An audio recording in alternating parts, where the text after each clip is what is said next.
Umpisa na ba ako?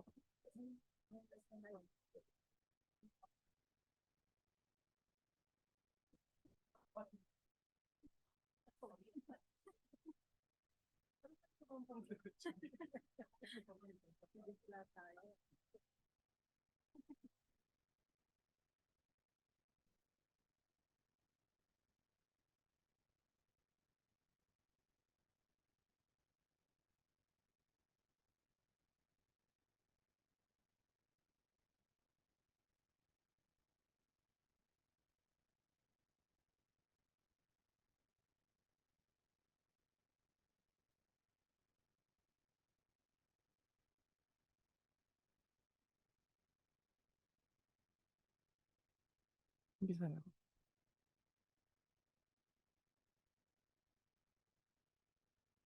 Fellow faculty members of the university, both in service and retired, teaching associates and fellows, administrative staff, reps, agency workers, students, alumni, online participants in Zoom, guests, friends and supporters of the UP Baguio community, good afternoon.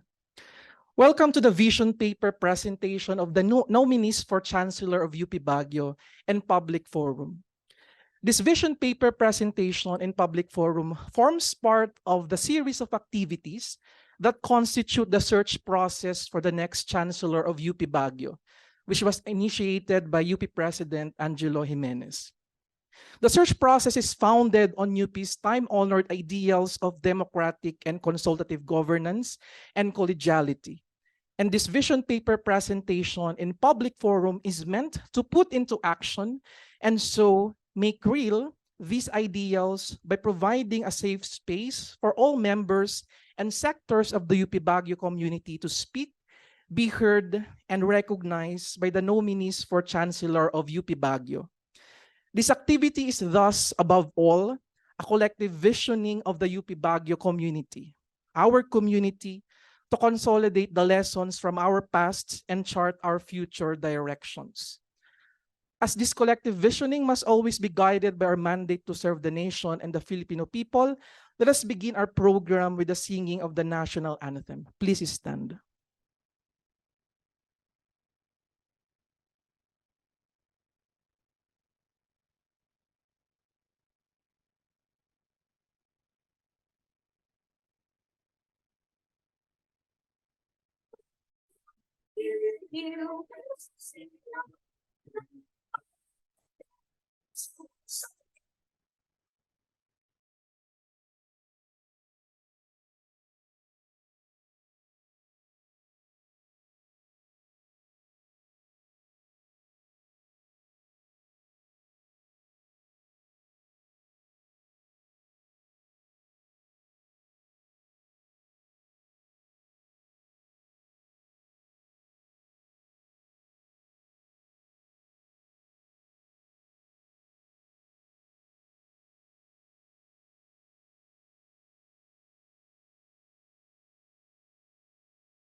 You may now take your seat. To further deepen the points and purpose of our activity this afternoon, let us welcome the chair of the search committee for the next Chancellor of UP Baguio, Professor of Biology, Dr. Rosemary M. Gutierrez.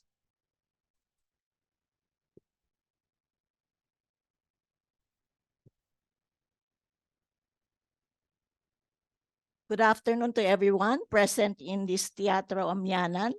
And good afternoon too to those joining us via live stream. We're live via FB and on Zoom.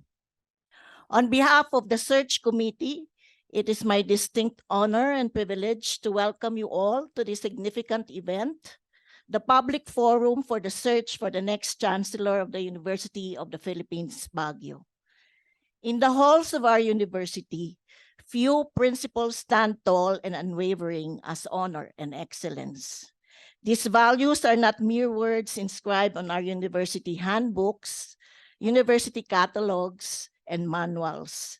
They are the very foundation upon which our academic community is built. Today, as we gather to hear from the esteemed nominees for the Chancellor of UP Baguio, we reaffirm our commitment to upholding these principles in every aspect of our academic endeavors. Honor in its truest form embodies integrity, accountability, and ethical conduct. It is the guiding light that illuminates our path, reminding us to always uphold the highest standards of honesty and transparency in all our actions. Excellence, on the other hand, beckons us to continuously strive for the peak of achievement in teaching, research, and service. It is the driving force that propels us forward, pushing the boundaries of knowledge and innovation for the betterment of our university and the outside community that we serve. As we listen to the vision papers of the nominees for the Chancellor today, let us keep these values at the forefront of our minds. Let us evaluate not only the merits of their proposals, but also the alignment of their visions with the enduring principles of honor and excellence. The search committee extends our gratitude to each of the nominees for their willingness to serve for 3 years and lead our academic institution. Your dedication to the pursuit of academic excellence and your commitment to upholding the highest ethical standards are truly commendable. To our distinguished guests, faculty members, students, administrative staff, reps, UPB alumni, UPB retirees, and the members of the Baguio community, your presence here today underscores the importance of this occasion. Your engagement and participation in this process are integral to ensuring the continued success and relevance of our university. Let us participate in today's deliberations with open minds, thoughtful consideration, and steadfast commitment to honor and excellence that has guided us for generations. As part of the search process, we are holding this public forum to provide a venue for the nominees to present their visions, plans, and programs for UP Baguio for the next 3 years. This forum will also serve as platform for the participants to ask questions on the nominees' visions and plans. At this point, I would like to introduce the members of the search committee this 2024. I am Professor Rosemary Gutierrez, the chair of the search committee and senior faculty representative. Another senior faculty representative is Professor Emeritus Priscilla S. Macansantos. The junior faculty representative is Assistant Professor Vladimir Kevin Bumatay. Representative of the administrative staff is Ms. Maria Elena Balieta, and the representative of the research, extension, and professional staff, or the reps, is Mr. Rojan Paleng.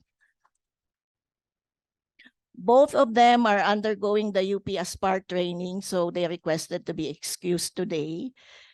The UP Aspire is UP's administrative staff program towards institutional resiliency and excellence training, and it is very important that they attend today and tomorrow. Our student representative is Ms. Kathleen Gea de Guzman. And the representative of our UP president is Attorney Roberto Lara. Joining us is the secretary of our committee, Assistant Professor Verna Lisa Bautista. The search committee agreed that there is no longer a need to introduce to you the nominees because you are already familiar with them, and we have already announced the nominees 2 weeks ago, and you have read their respective CVs as well as their vision papers. Now it's time for the vision paper presentation. So in alphabetical order po ito, we will start with Professor Corazon Abansi to be followed by Professor Wilfredo Alangui.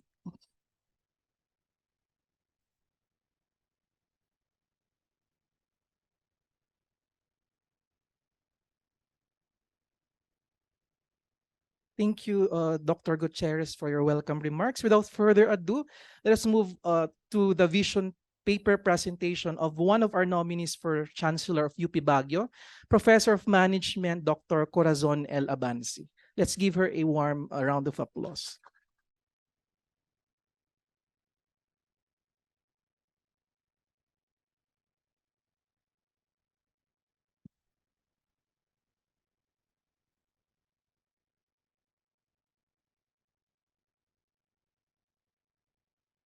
Magandang hapon sa ating lahat. In 2021, I presented my vision of forging new and blending old pathways for a resilient UP Baguio. We visualized a resilient university, we navigated existing pathways, and created new ones. We flourish.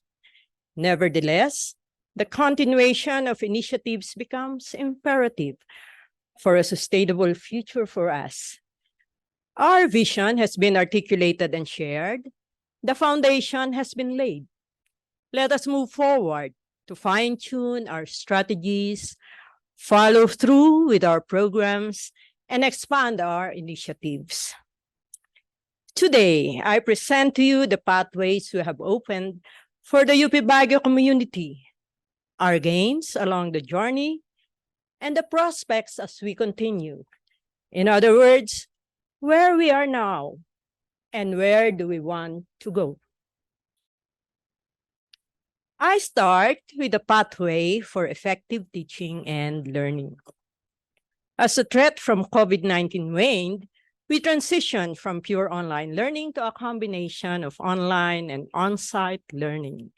The provision of adequate and timely support accompanied the transition as students move across learning variants. This is a work in progress as we take stock of our physical and digital infrastructure, faculty complement, available policy instrument, and management support.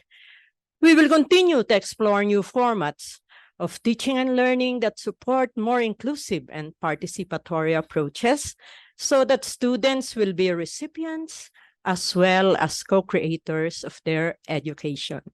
We will encourage and support more student-led and manage activities to broaden student learning experiences.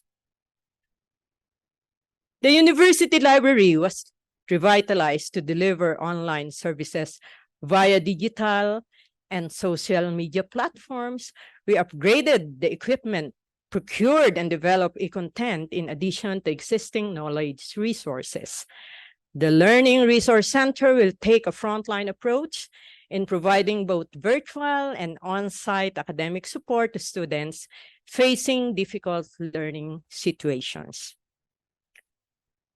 While adjusting in a pandemic setting, we started offering the PhD program in Indigenous Studies in 2021 and the Master of Arts in History in 2022.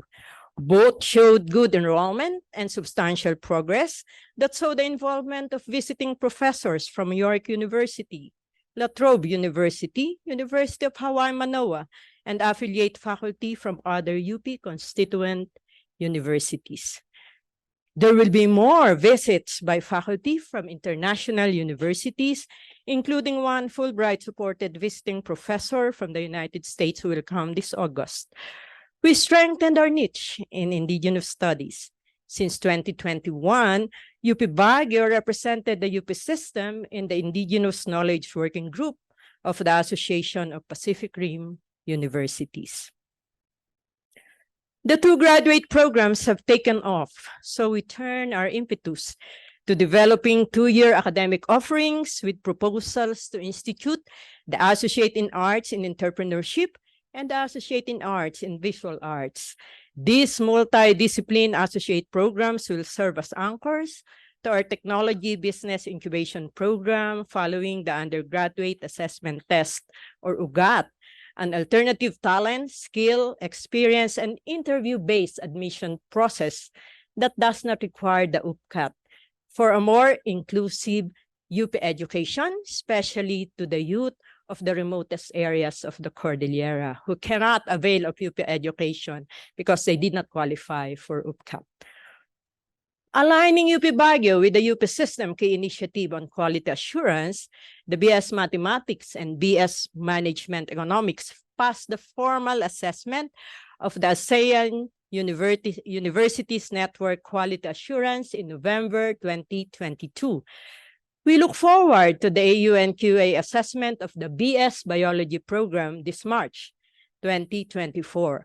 All academic programs of UP Baguio completed their self-assessment reports, are undergoing external quality assessment, and are scheduled for the formal AUNQA assessment within 2024 and 2025. The value of our faculty is second to none. Conscious of developing a critical mass of PhDs and improving publication productivity, more than 10% of our faculty are on doctoral and master's studies. Research dissemination grants were granted to more than 20% of faculty members, in addition to postdoctoral fellowships. We secured 13 additional faculty items. We expect 4 more to be released. We will continue to lobby for additional faculty items to beef up our academic personnel. We will continue to address the challenges faced by the faculty in a rapidly changing educational landscape, including use of artificial intelligence in teaching and learning, and the implications of micro-credentials in the program offerings of UP Baguio, as well as other transformative developments and opportunities. We promote internationalization by forging cooperation with international universities in student, faculty, and cultural exchanges, research collaboration, and fieldwork exposures. York University is our partner in York's International Indigenous Student Exchange Program. KU Leuven in Belgium is also our partner in conducting field schools. Our faculty and graduate students participate in field schools in Europe and South Africa since 2022. National Donghua University, Institute Business of Santara are also our partners, to name a few. While we think global, we also act local. Some of our partner local universities are the Abra State Institute of Science and Technology, the Benguet State University, and the Mountain Province State Polytechnic College, among others. I now describe the pathway to multidisciplinary research and creative works. We push the frontier in conducting and disseminating research and producing creative work in multiple platforms. The Cordillera Study Center conducted the 3rd International Conference on Cordillera Studies via online in July 2021. In addition to the regular release of the Cordillera Review, CSC published the Isinay Dictionary last October, a heroic attempt to save a dying language of the Isinays of Nueva Vizcaya. And we did this in partnership with a lexicographer from the University of Hawaii. This March, we will host the 7th National Coalition on Indigenous Peoples Higher Education Conference. CSC will continue to provide support to the research interest of faculty, reps, and staff, and will inject a new boost to its publication programs. We will sustain and intensify the hosting of international, local conferences and lecture series by the colleges. We will strengthen the initiatives in multidisciplinary research and university-community collaborations to contribute in addressing global and domestic challenges while balancing core educational functions. We will add more to our externally funded research on landslides, biodiversity, indigenous plants with potential medicinal and food properties, researches on textiles, among others. The proposal for the creation of the Vice Chancellor for Research and Extension is ready for multi-stakeholder consultation and discussion in the college assemblies. We will work for its approval for the efficient coordination among research and extension units. The office will also revisit how student research fits in the research program of the university. We sustain the momentum of the Research Ethics Committee, funded its initial equipment requirements, look forward to the crafting of our own code for responsible conduct of research, and the establishment and accreditation of our Research Ethics Review Committee.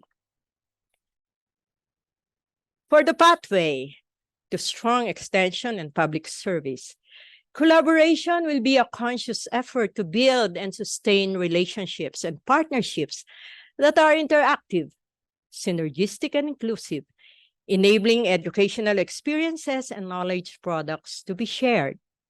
The Museo Cordillera will continue to showcase regular and specialized exhibits and on-site and virtual museum tours. Through a grant from CHED, we have been conducting multi-level trainings on museology for SUCs and HEIs. From the Museo Cordillera experience, we envision a program of developing UP Baguio campus as exemplar living museum, showcasing our strengths in the arts, in culture, and in the sciences. To promote value-adding links across the education value chain, we developed the Social Innovation Laboratory and Business Inclusion Program to provide students, faculty, and community that platform for ideation, creativity, and entrepreneurial mindset. We will build the capacity of the community through short courses and training programs in innovation and entrepreneurship. At the moment, we have 11 incubatees, and with a 14 million external grant and more are coming, Silby will be our principal contribution to the economy of Baguio City and the Cordillera. Intensifying public service for the common good, all colleges revived their annual extension programs such as the CS Cinism, CSS SSREI, and the CAC Summer Arts Program. The UP Baguio Ugnayan ng Pahinungod Office partnered with local government units and alumni to bring UP education to the youth in remote areas of the Cordillera and Northern Luzon. The program for indigenous culture reached out to the indigenous communities, while the Committee on Culture and the Arts launched the Literary and Visual Arts Folio, Kimata, in 2021, featuring the creative works of students, faculty, staff, and alumni of UP Baguio, and the creatives from the wider Baguio community. More issues of the folio will be released as it celebrates artistic expression and explores the profound connection between art and human resilience. We will bring our intellectual and institutional resources to advance environmental sustainability, heritage preservation, and arts and culture promotion as our faculty and reps serve as think tank in various boards and councils at the city, regional, and national levels. On pathway for competent administration, effective administration requires us to efficiently manage our resources and promote consultative and accountable governance for the well-being of university constituents. On digital infrastructure, we prioritize a phase-structured cabling project, a technical upgrade and strategic investment in our system to provide high bandwidth, lessen downtime, and support applications and equipment. Also on the drawing board is the interface of the RFID for more innovative and secured learning and working environment, such as a cashless system and an ingress and egress stopping system for students and employees. The Digital Innovation Center and Systems Net Office will ensure wireless internet connectivity that autonomously adjusts to peak usage. We are on EduRoam, a network that allows automatic connectivity inside our university and in any university with EduRoam facility. UPD and UP Baguio are the only CUs with EduRoam. I-check ko din ito kay Sir Joel. And we are the only one in Northern Luzon. We will optimize the use of digital technology as a tool for communication, collaboration, and to provide career and health support services for both students and employees. Most important is the use of technology to send students just-in-time notifications and to connect them to support systems. On physical infrastructure, with due diligence, we revisited existing and unfinished infrastructure projects, given the challenges in securing building and occupancy permits, monitoring slippages and contract extensions, and recommending contract termination of delinquent contractors. We will work on the completion of the cultural hub and interconnectivity projects once the legal impediments are cleared. We will open the Balay International this year and continue with phase 2 of the Innovation Hub and Biodiversity Center project. We focus on major repairs and renovation of classrooms and laboratories, the parking area, drainage systems, and construction of CAC ramp and retaining wall. In the pipeline are the renovation of the main lobby and corridors, the CSS Alumni Center covered walk, fabrication of new gates, and installation of hand railings on the CSHKP stairways, all in the effort to provide more and safe spaces for our students. With the limitations of physical space in mind, we will determine our carrying capacity and scout for potential sites for another campus. We will be guided by our approved land use development and infrastructure plan and the university's resolve to affirm its rights over its titled properties and land grants. Our approach to achieving a green campus goes beyond advocacy. With only 2 of our buildings having environmental compliance certificates, we prioritize the preparation of environmental impact statements and facilitation of an integrated ECC application. We freed precious space by adopting a comprehensive management of waste, resulting in the disposal of 14 metric tons of hazardous and chemical waste accumulated for more than 20 years. We passed the energy audit of the Department of Energy with flying colors. Now, we need to work towards computing for and monitoring our energy savings and reduce carbon dioxide emissions. We are tapping the National Archives of the Philippines for guidance on record keeping, reading, and disposal, given that our offices are more than midway in the digitation of records. For our dedicated administrative staff and reps, we reviewed our policy for possible support in accessing scholarship opportunities and release time privileges for the retooling and formal training.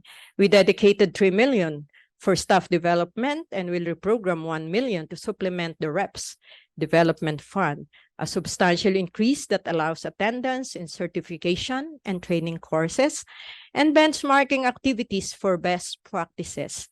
We will launch the digital office efficiency training soon to complement our digitization project, leverage technology, and maximize the use of application and new equipment. Conferences would be a regular feature to emphasize the importance of the voice of the admin staff and the reps as stakeholders of the university. Cognizant that research assistants and contract of service workers are non-plantilla personnel, we prioritize them in job openings and opportunities for regularization. Skill training and gender sensitivity orientation were provided to the security and utility agency and other outsourced personnel. We have inked a MOA with the SSS to facilitate the remittance of SSS contributions of our RAs and contract of service workers, in addition to the remittance of their pag-ibig and PhilHealth contributions to improve their social safety net. To instill a quality assurance mindset among our staff for the long-term goal of ISO certification or Philippine Quality Award, initiatives such as UP Aspire, ito na lang, haba kasi. Aspire program and the Civil Service Commission's Prime program will be tapped as transition vehicles towards this goal. On management and leadership, it is imperative for leadership to continue crafting policies that will ensure that the university is proactive, providing space for free expression, exchange of ideas, and articulation of different worldviews. We maintain transparent and democratic processes by holding regular assemblies and on-demand town halls with our students. We collaborate with the University Student Council, All UP Academic Employees Union, and the All UP Workers Union by recognizing their representations in committees and governance mechanisms. The UP CB Educational Foundation and the UP Baguio Multipurpose Cooperative remain our partner and allies. We engage with alumni to keep them informed and make them part of UP Baguio's future, not just its past. We will continue to harness the participation of the alumni in many activities of the university. Fairness, collegiality, diversity, inclusivity, and gender sensitivity are valued and upheld. For 3 years, we are compliant with the Women in Development and Nation Building Act by exercising due diligence in conducting gender audit and harmonizing UP Baguio's kasarian activities with the gender offices in the UP system.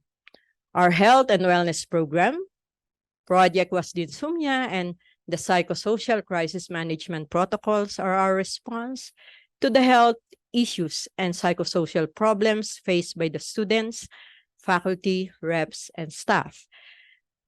The Crisis Management Committee will be expanded for quick response to various forms of crisis, especially the red tagging of students and faculty. In addition to engaging a lawyer and a psychiatrist, we will continue to find ways to take good care of our UP Baguio family in difficult and challenging situations. Being proactive will be balanced by the healthy disposition of constant questioning of who we are and what we do, by our ability to discern, to do more and do better, leading to the constant pursuit of excellence and leadership with service at its heart. We started in 2023 the Araw ng Parangal, our way of sustaining commitment and inspiring one another to work and grow collectively by celebrating and rewarding the achievements of our faculty, reps, and staff.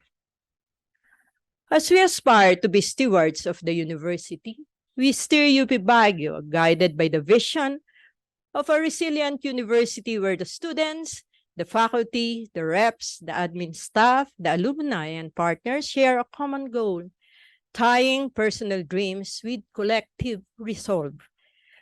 We have sown the seeds and nurtured the buds along the pathways. Join me in charting the course for a vibrant UP Baguio, passionate and conscientious in delivering its mission in accord with the values of honor, excellence, and service in Northern Luzon, the Cordillera, and beyond. Maraming salamat po. Hindi na ako nakainom.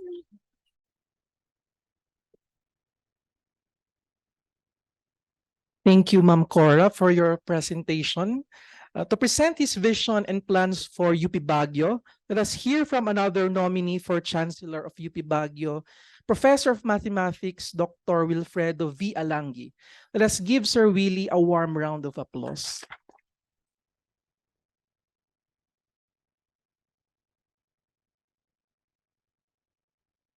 Our retirees, the UPB jewels are here. Our students, alumni, faculty, friends from the community, members of the search committee, regents Iya and Donna, and friends and colleagues who are online. Thank you for participating in this important event in our university.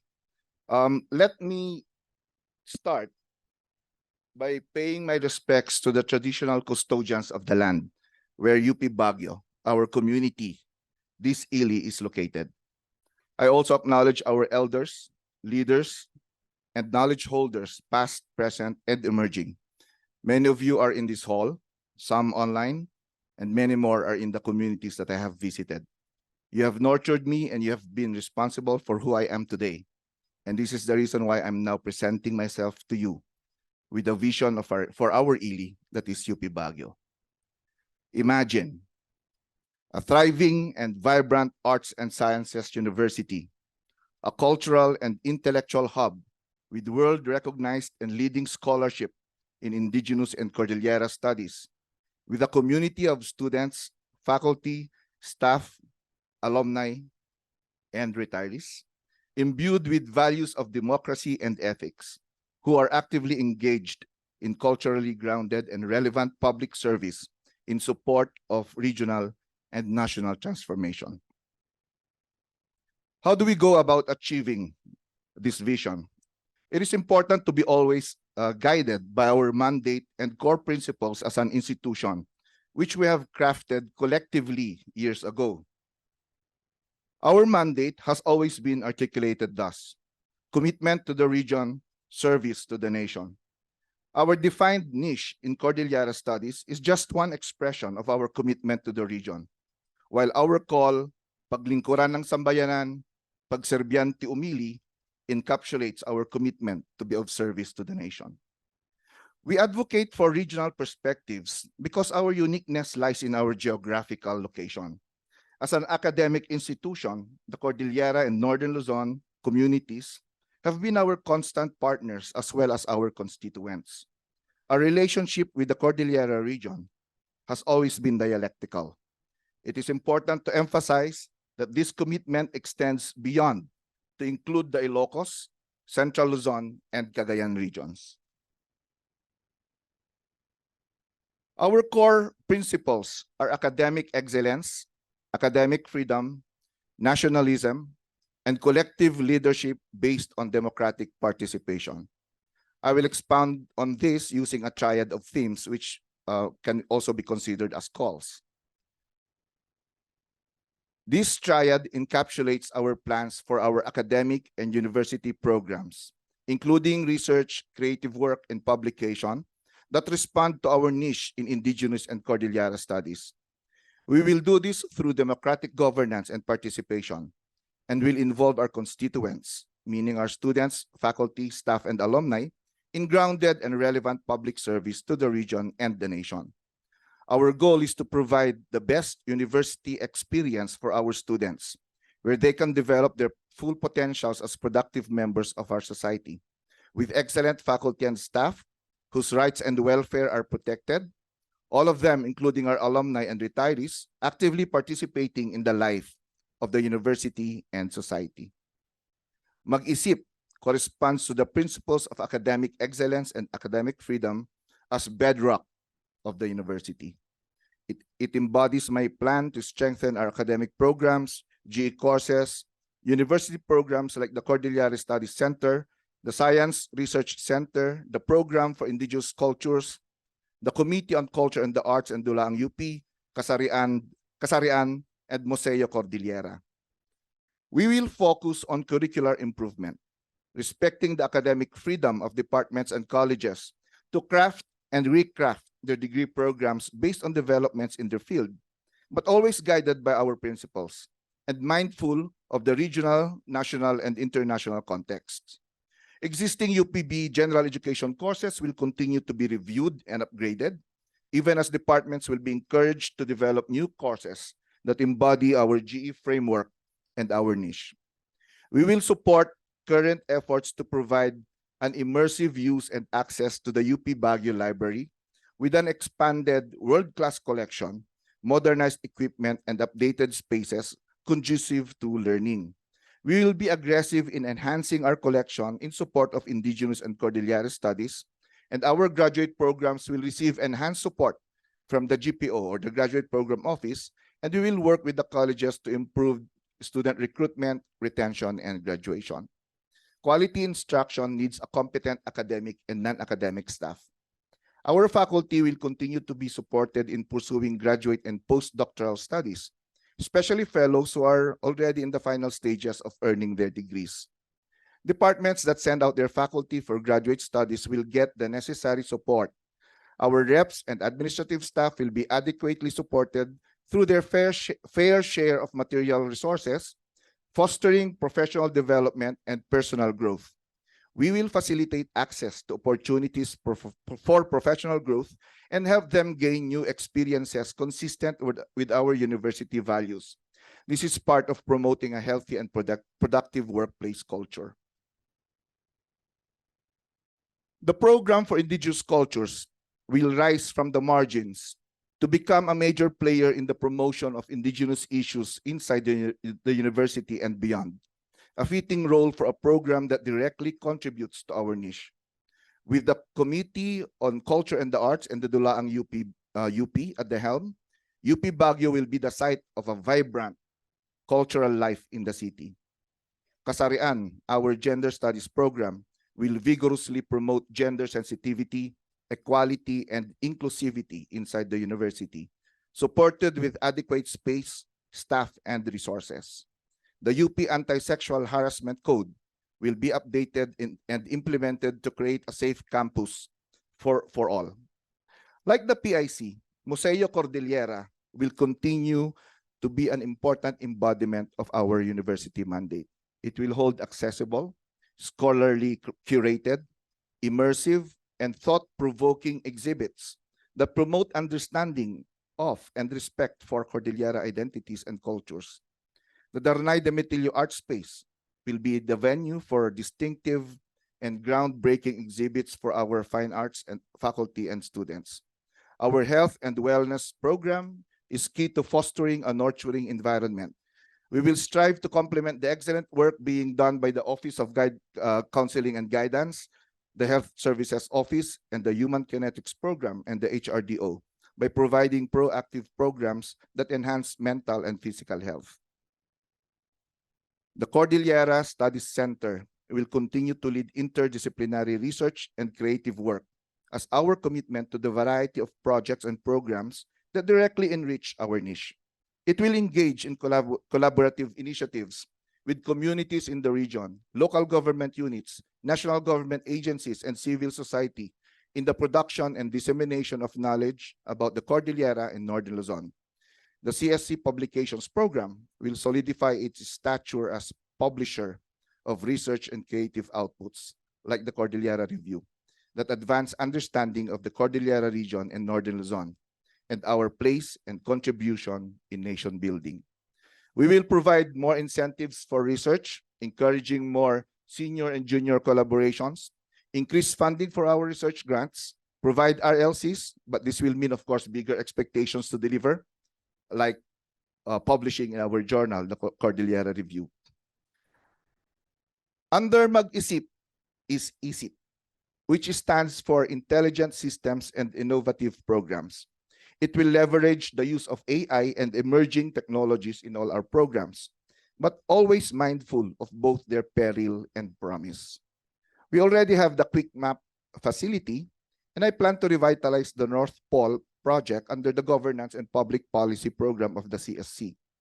To power our initiatives through ISIP, we will work with the UP Intelligent System Center, which was recently established, to put up a computing hub as part of its goal to equip constituent universities with computational resources to support HCU's efforts.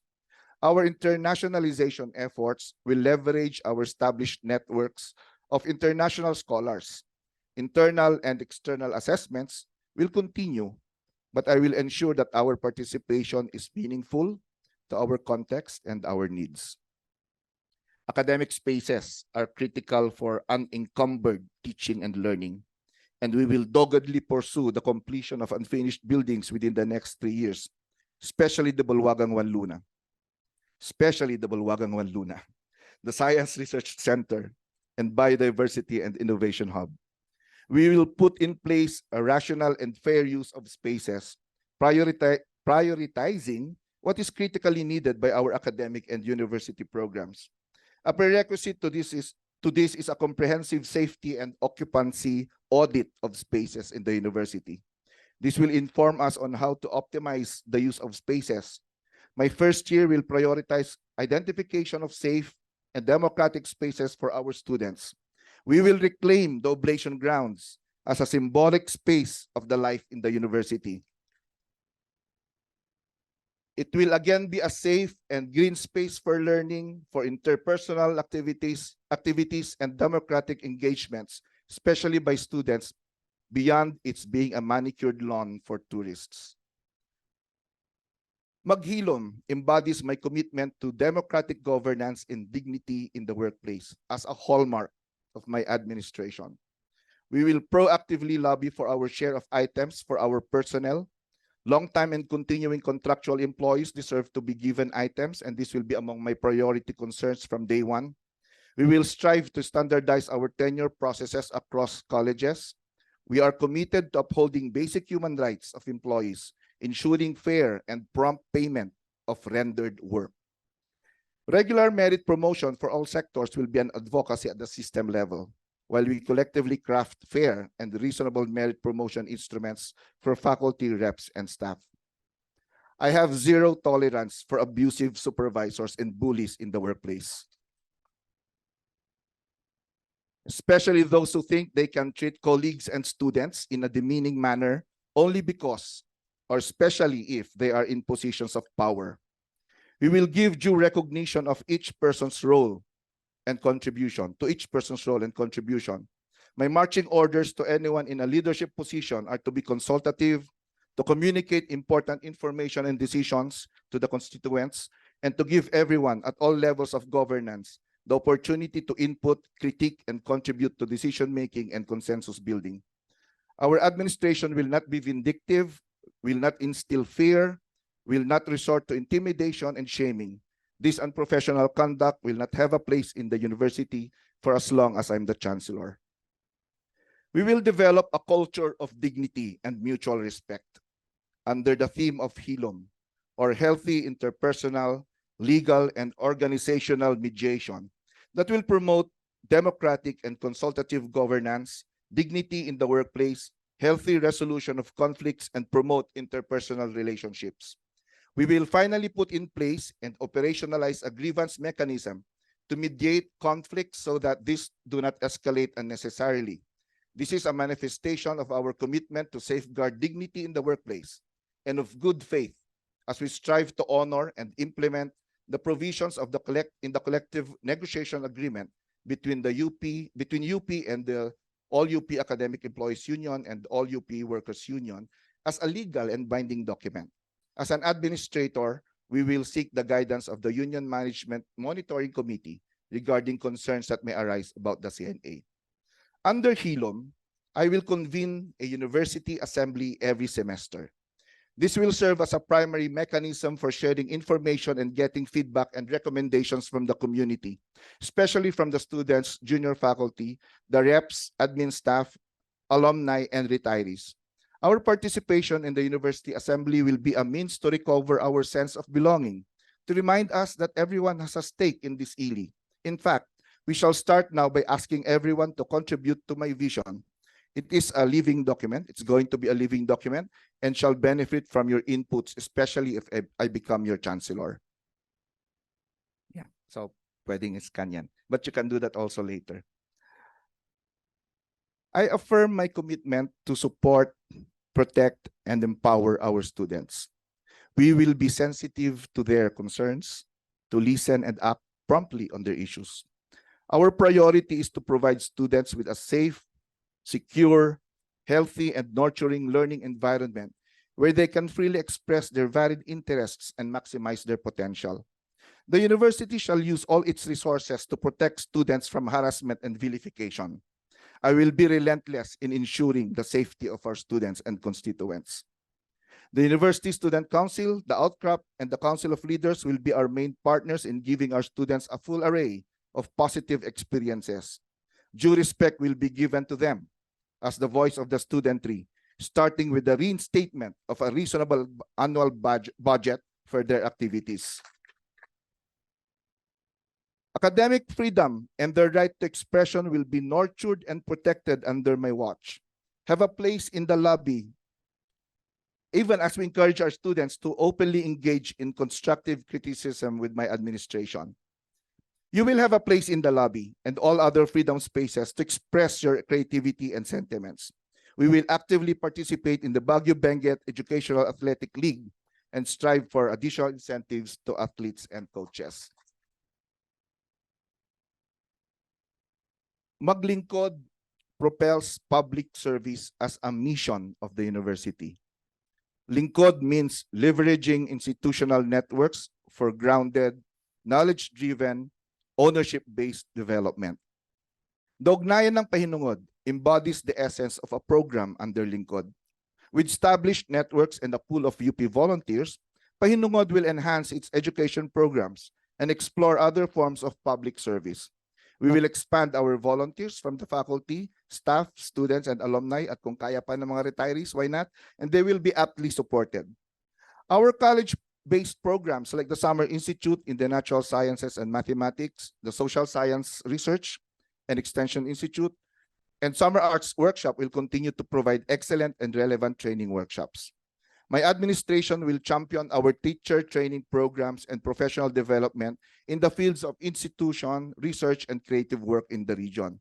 Our training programs for K-12 teachers will boldly confront the continuing crisis in basic education. We will design culturally relevant teacher training programs with local and foreign education experts to positively impact the teaching of writing, reading, and comprehension, mathematics, and science. As an institution with Cordillera Studies as its niche, we will encourage more faculty members to engage actively in the indigenization efforts of the Commission on Higher Education and the Indigenous Peoples Education Office of the DepEd and the Science Education Institute of the DOST. We will help K-12 teachers develop culturally relevant teaching materials for the IP education program. We will also leverage ESIP for our public service engagement. We will expand and bolster our collaborations with SUCs, LGUs, NGAs, and the UP alumni and civil society, and become active partners and co-creators of projects and programs that contribute to growth and development in the region. We will sustain our support for Baguio City's initiatives as a UNESCO Creative City with a redefined framework of engagement appropriate to our mandate as an arts and science institution. The CSC will be tasked to initiate discussions with indigenous scholars, community leaders and elders, and other stakeholders to craft guidelines on how to protect the indigenous cultural and intellectual property of indigenous communities in the country. It's about time. To include establishing protocols on their use by outsiders and benefit sharing. A revitalized KTRC, the Knowledge Training Resource Center, will become an important center for training and repository of information on climate change, landslide management, and environmental issues.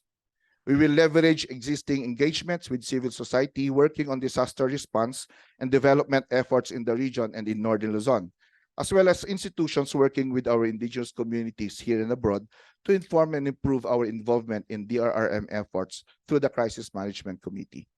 UP Baguio will be the hub of intellectual discourse and debate on critical local, regional, national, and international issues featuring Filipino and foreign academics and community-based workers and intellectuals. The University Council National Concerns Committee, along with the Office of Public Affairs through the TC Media and our official website, will be our channel for official positions we take as a university. The alumni will be our active partners in pursuing our mandate as an academic institution. The Alumni Relations Officer and the Office of Public Affairs will maintain our relationship with the alumni by keeping them informed of university developments and engaged through purpose-driven activities. The UPAA Baguio Northern Luzon chapter is a valued partner and ally in these endeavors. We will call on our alumni, individuals, and organizations to come home to UP Baguio, magbalikili, like Marian Cathedral King here, and to consider sharing their expertise, funding important projects and programs, and providing scholarships to our students. Our retirees have a special place in UP Baguio. We will continue to tap your expertise, your institutional memory, and your wisdom on issues and concerns of the university.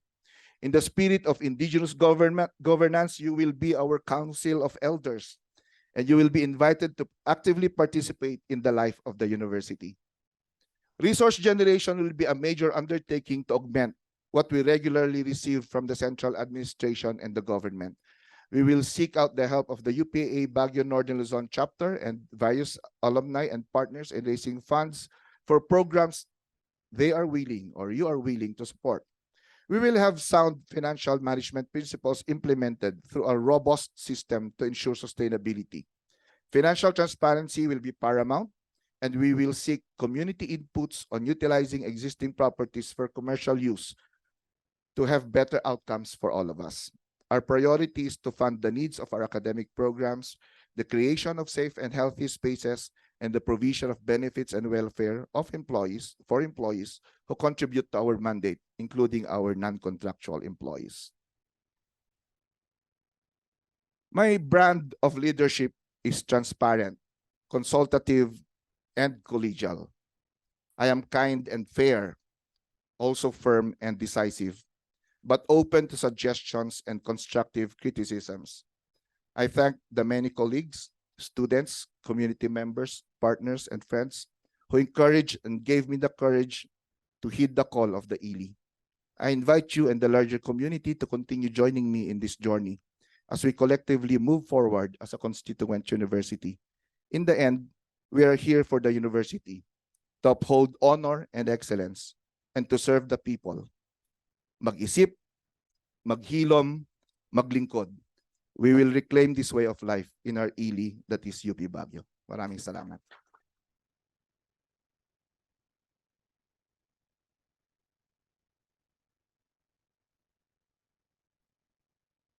Thank you, Sir Willie, for your presentation. Before we proceed, let us do our first round of raffle, as I mentioned a while ago. So, care of and will be awarded by Ma'am Pressy here. So I have here with me a wheel of names that is based on those who signed in the attendance sheet. So I'll choose three names to receive the very useful and sophisticated tool we all know too well in Baguio. So I'm now spinning the wheel for the first three names. Sorry, it's quite small here, but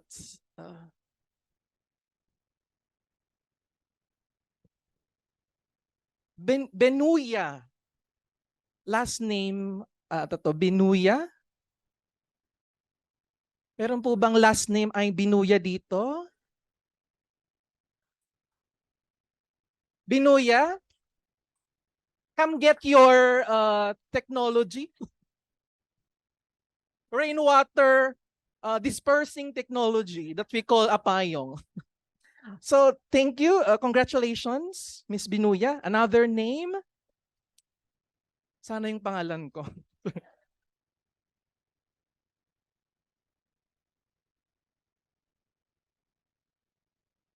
Navarro. Meron po bang last name ay Navarro? Sa outside participants po ba? Navarro? Next? Yung wala daw, akin na daw. Let's choose another name.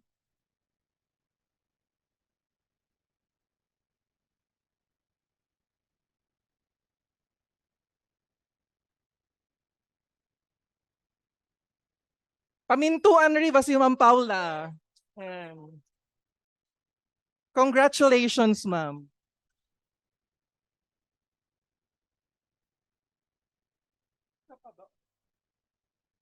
One more name dahil wala yung isa kanina.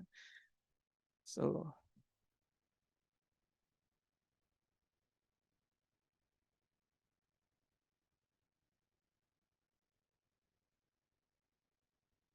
ay, Binuya ulit, sorry. I'll remove ko na lang. And then,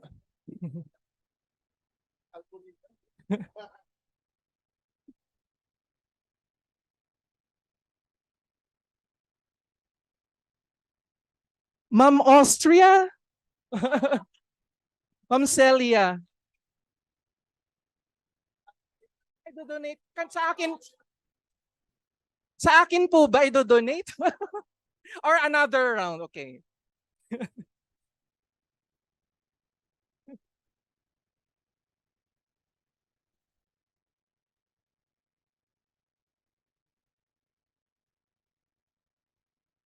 Jobeth. First name? Job. Or is this Jobel? Or is there another a Jobeth here? No, it's just first name because perhaps we can't recognize the handwriting. Jobel. Congratulations. So we'll have another 2 rounds pa siguro later on. So it's not yet done. So that ends for the vision paper part of our program this afternoon. Before we proceed to the public forum, we'll have a quick 10-minute health break. So there are packed snacks po outside the teatro. And you may fall in line to get your share. Please be reminded that food and drinks are not allowed inside the teatro. So please consume your snack outside. Please be back after 10 minutes for the public forum. So 2:46 po. 2:46, please be back for the public forum. We distributed papers a while ago, so you can write your questions in those papers and you can, in advance, provide us those papers for your question. Right. Thank you and see you after 10 minutes.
Nilagyan ko po sa kung under or authorized.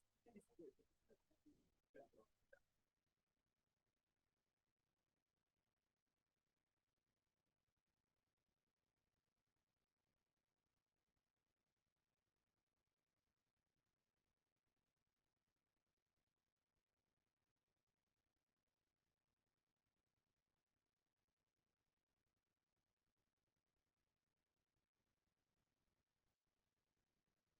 ito yung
parang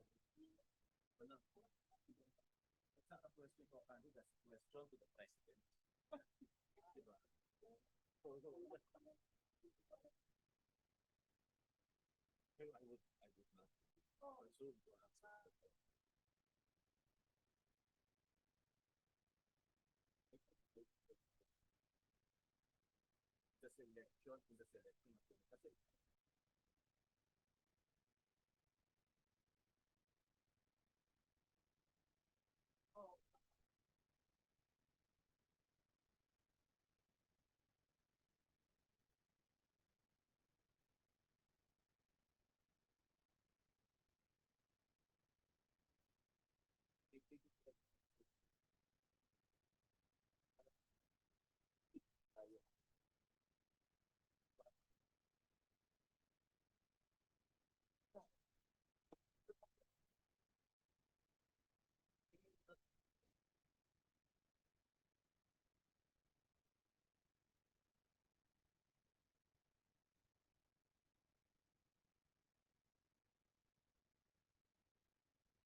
Pa din kayo ah.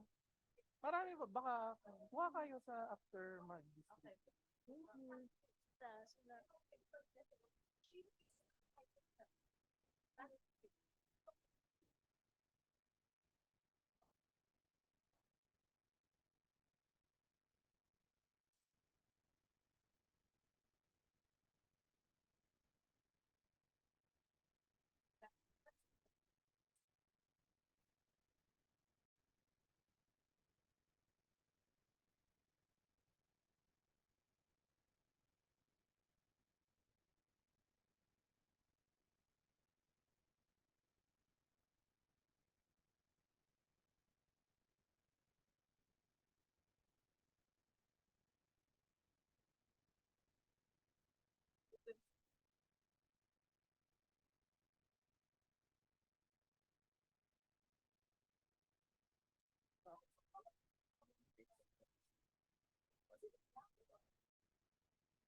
Nandito dyan.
Ano, kaso ko, may pila.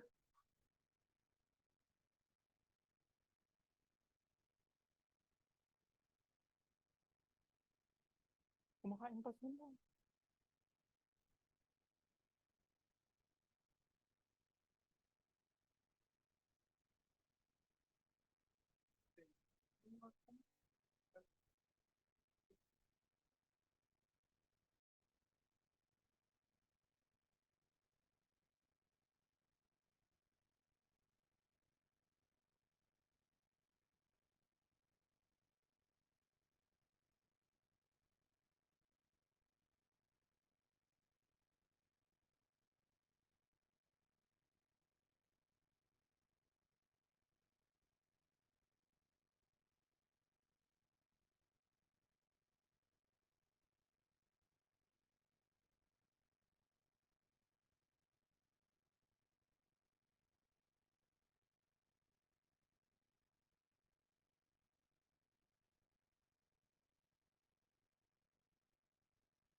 May we please request our participants to now return to the hall so that we can now proceed to the public forum.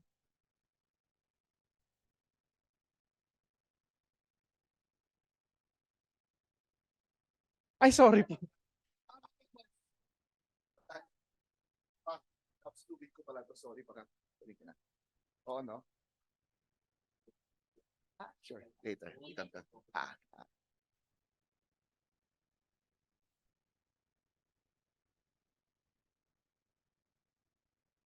Oo, okay. Nakakatawag ito. Yun ang tayo naging 2 hours yung po. Tapos hindi mo lang naiwan siyempre yung di ba?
Yung ano si Ma'am Kelly? Ayun, dito siya. Nagsulat siya.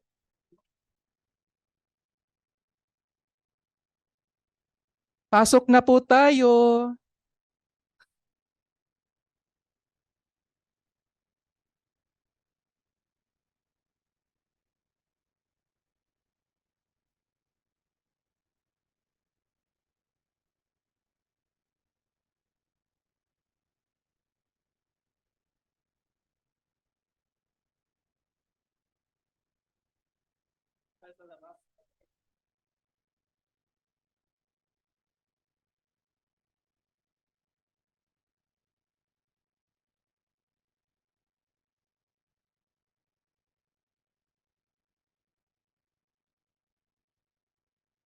Oo nga po, nagchichikhan ko sila.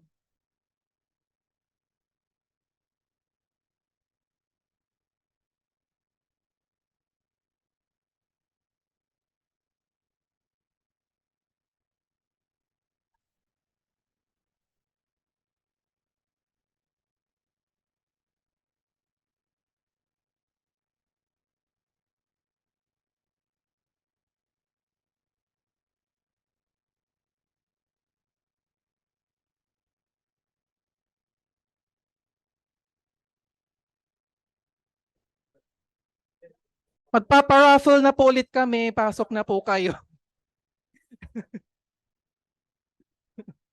Yung wala po sa hall, walang kwan.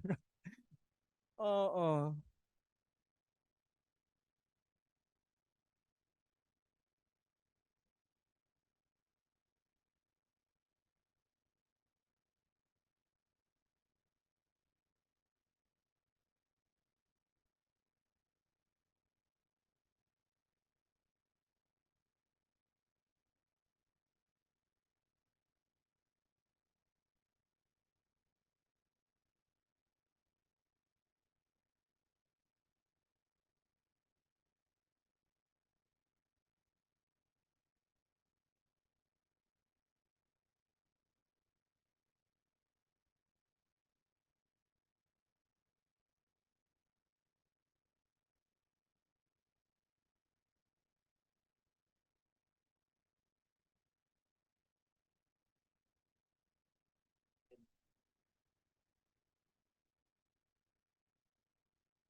Umpisa na po natin.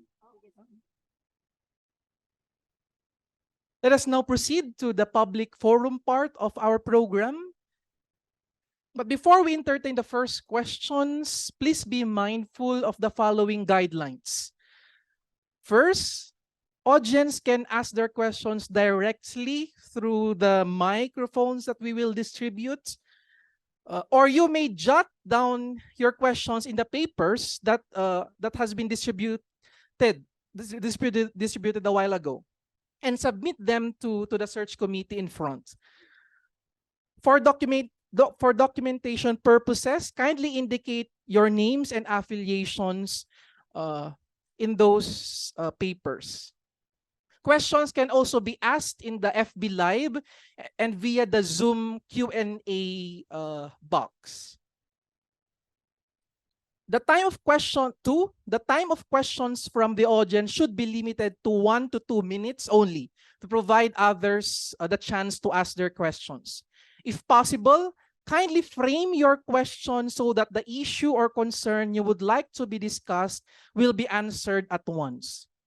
Nominees are advised to limit their answers to 3 minutes. Nominees have also been advised that they can have 30 seconds to gather their thoughts before answering the question.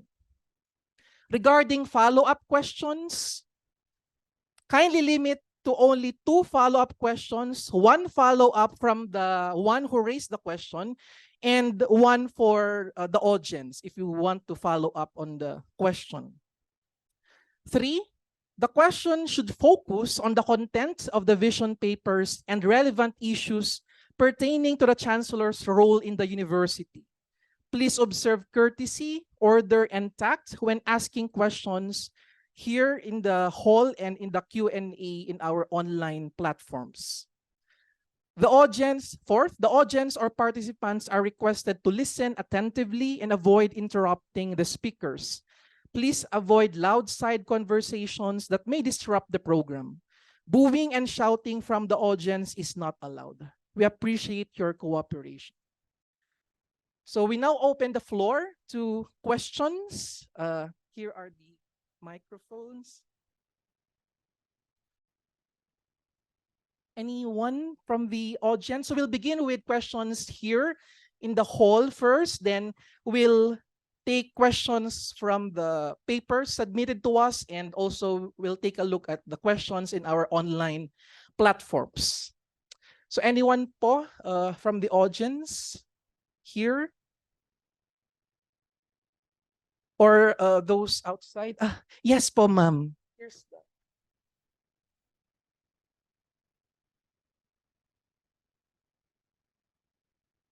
Hello po, good afternoon. Hello sir, hello ma'am. I'm Ethel Ruth po. I'm currently an MS Care student. I have two questions. Yung una po for researchers and yung pangalawa po for students like me. So yung una po, what are your specific and concrete plans for faculty who are doing research and who plan to do research? Like, are there any plans to acquire university researcher items or bookkeeper items as well to help, and other plans pa po for faculty researchers? Ayan po. Yun lang po. And then the second one for students, I think it's important that we consider also their living conditions. So aside from our balay for international students, etc., and faculty, do we have any plans to improve UP dorms, like the beddings, the toilets, water supply, heater, etc.? So yun lang po. Thank you. Thank you po for the question. Anyone can respond to the question po. May mic po provided for you.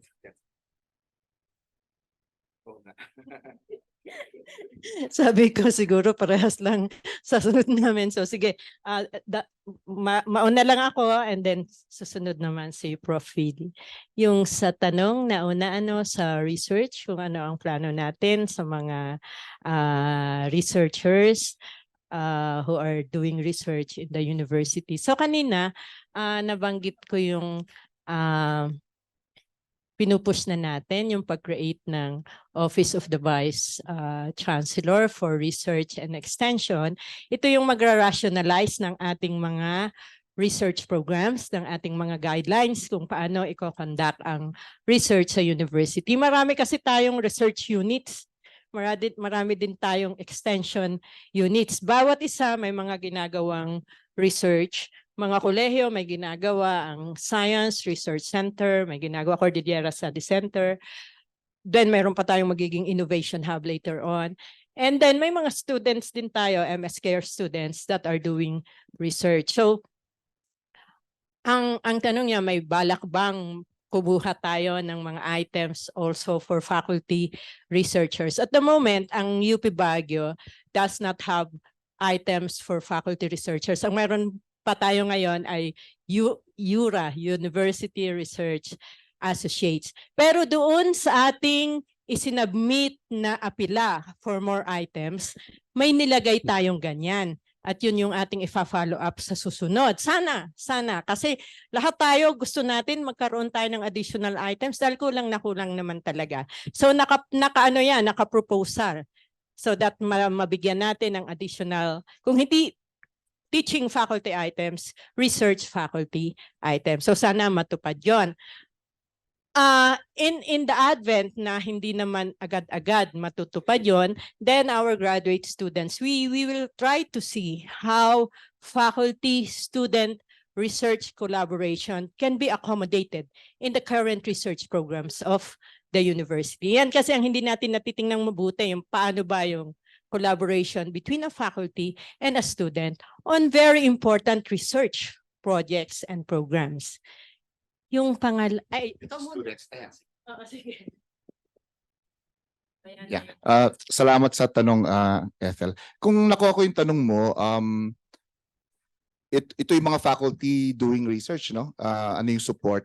Siyempre, isa dyan, kung pwede namang qualified na mag-go on study leave, or kung pala yan, no? Graduate studies pala yung, yung going on study leave. Yung pinaka-konkreto dyan, yung research load credit, yung pagbibigay ng RLC sa mga faculty na gustong gumawa ng research. Kasi yun naman talaga yung purpose nun, no? Giving free time for our faculty to do that. Yung hanggat kaya, no? And normally naman ina-approve yan eh. Binibigyan ng pagkakataon na makapag RLC para ma-push yung research niya. Yung isa, yung tanong mo about UR yata and bookkeeping items para to support them who are doing research. Kasi I can imagine you're doing research and then you have to do all this admin work din para yung reporting yung mga expenses and everything. Malaking kon talaga din yan, no? Bagay din sa oras. That is something that we will have to study, especially kung andyan naman yung mga research centers natin in place. Pwede talagang maging isa sa mga support services na ipoprovide yan sa faculty. And there's always that possibility. Yan. Yung sa students, chance ako na mauna. Doon naman sa question mo about improving the dorms, I think priority yan and it can be done within the first year kasi medyo nababalitaan nga natin na yung dorm natin ay walang heater, nag-deep pa rin ang ginagamit. Actually, mas mahal yata yun sa kuryente rather than yung, in fact, when you have a shower heater, baka mas tipid pa nga yun. Pero that's also indicative kasi of how we prioritize things then in the university. So importante talaga na medyo komportable naman at safe and healthy yung dormitoryo para sa ating mga estudyante. Ibang usapin siyempre pa yung pagpaparami ng space, no? Kasi we don't have enough space for another dormitory, but even yung kanilang muna yung dormitory natin, ma-improve natin para naman masaya yung mga dormers natin na nakatira doon. Thank you. Yung ating dormitory, nag-underwent yan ng renovation nung sometime in 2017 or 2018. Oo. But after niyang ma-renovate, I think we got feedback pa rin from our students na syempre may mga difficulties pa rin sila with respect to the services of the dormitory. And then dumating naman itong COVID that requires now that you should maintain larger spaces between so binago na ulit, inalis na ulit yung mga kama para magkaroon ng distancing. And then nung unti-unti na uling na ma-manage na natin yung COVID, eto na uli yung policy na pwede na ulit ang ganitong mga spaces.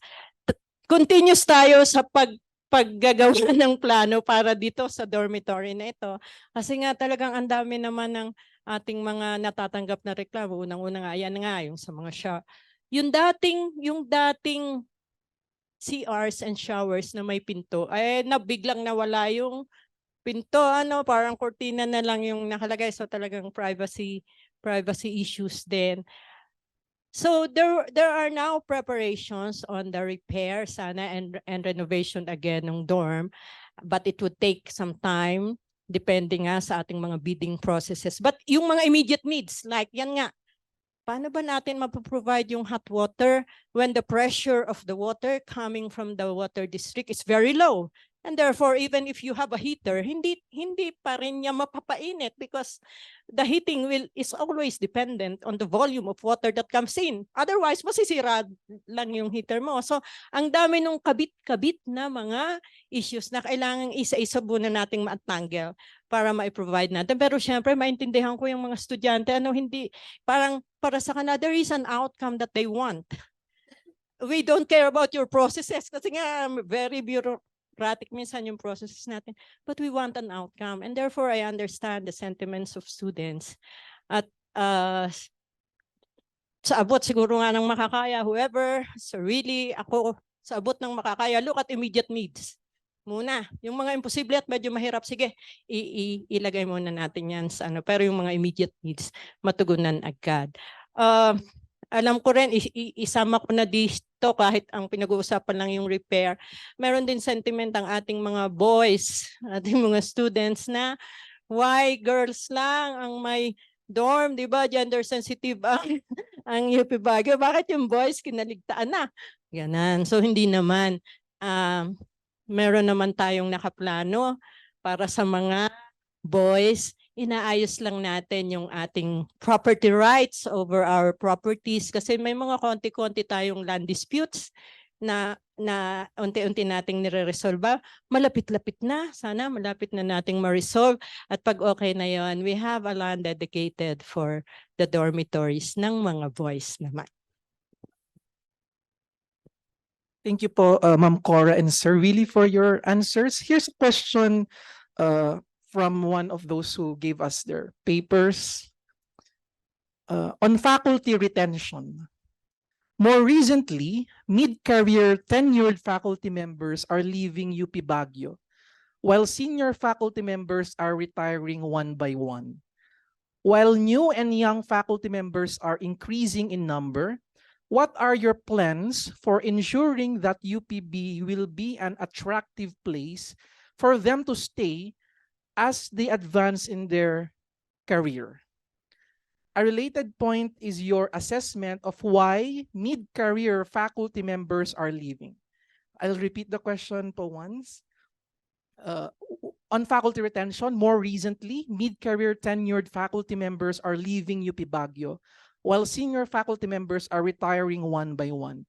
While new and young faculty members are increasing in number, what are your plans for ensuring that UPB will be an attractive place for them to stay as they advance in their careers?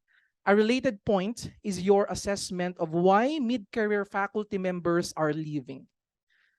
Perhaps alternate po, so Sir Willie will begin for this question.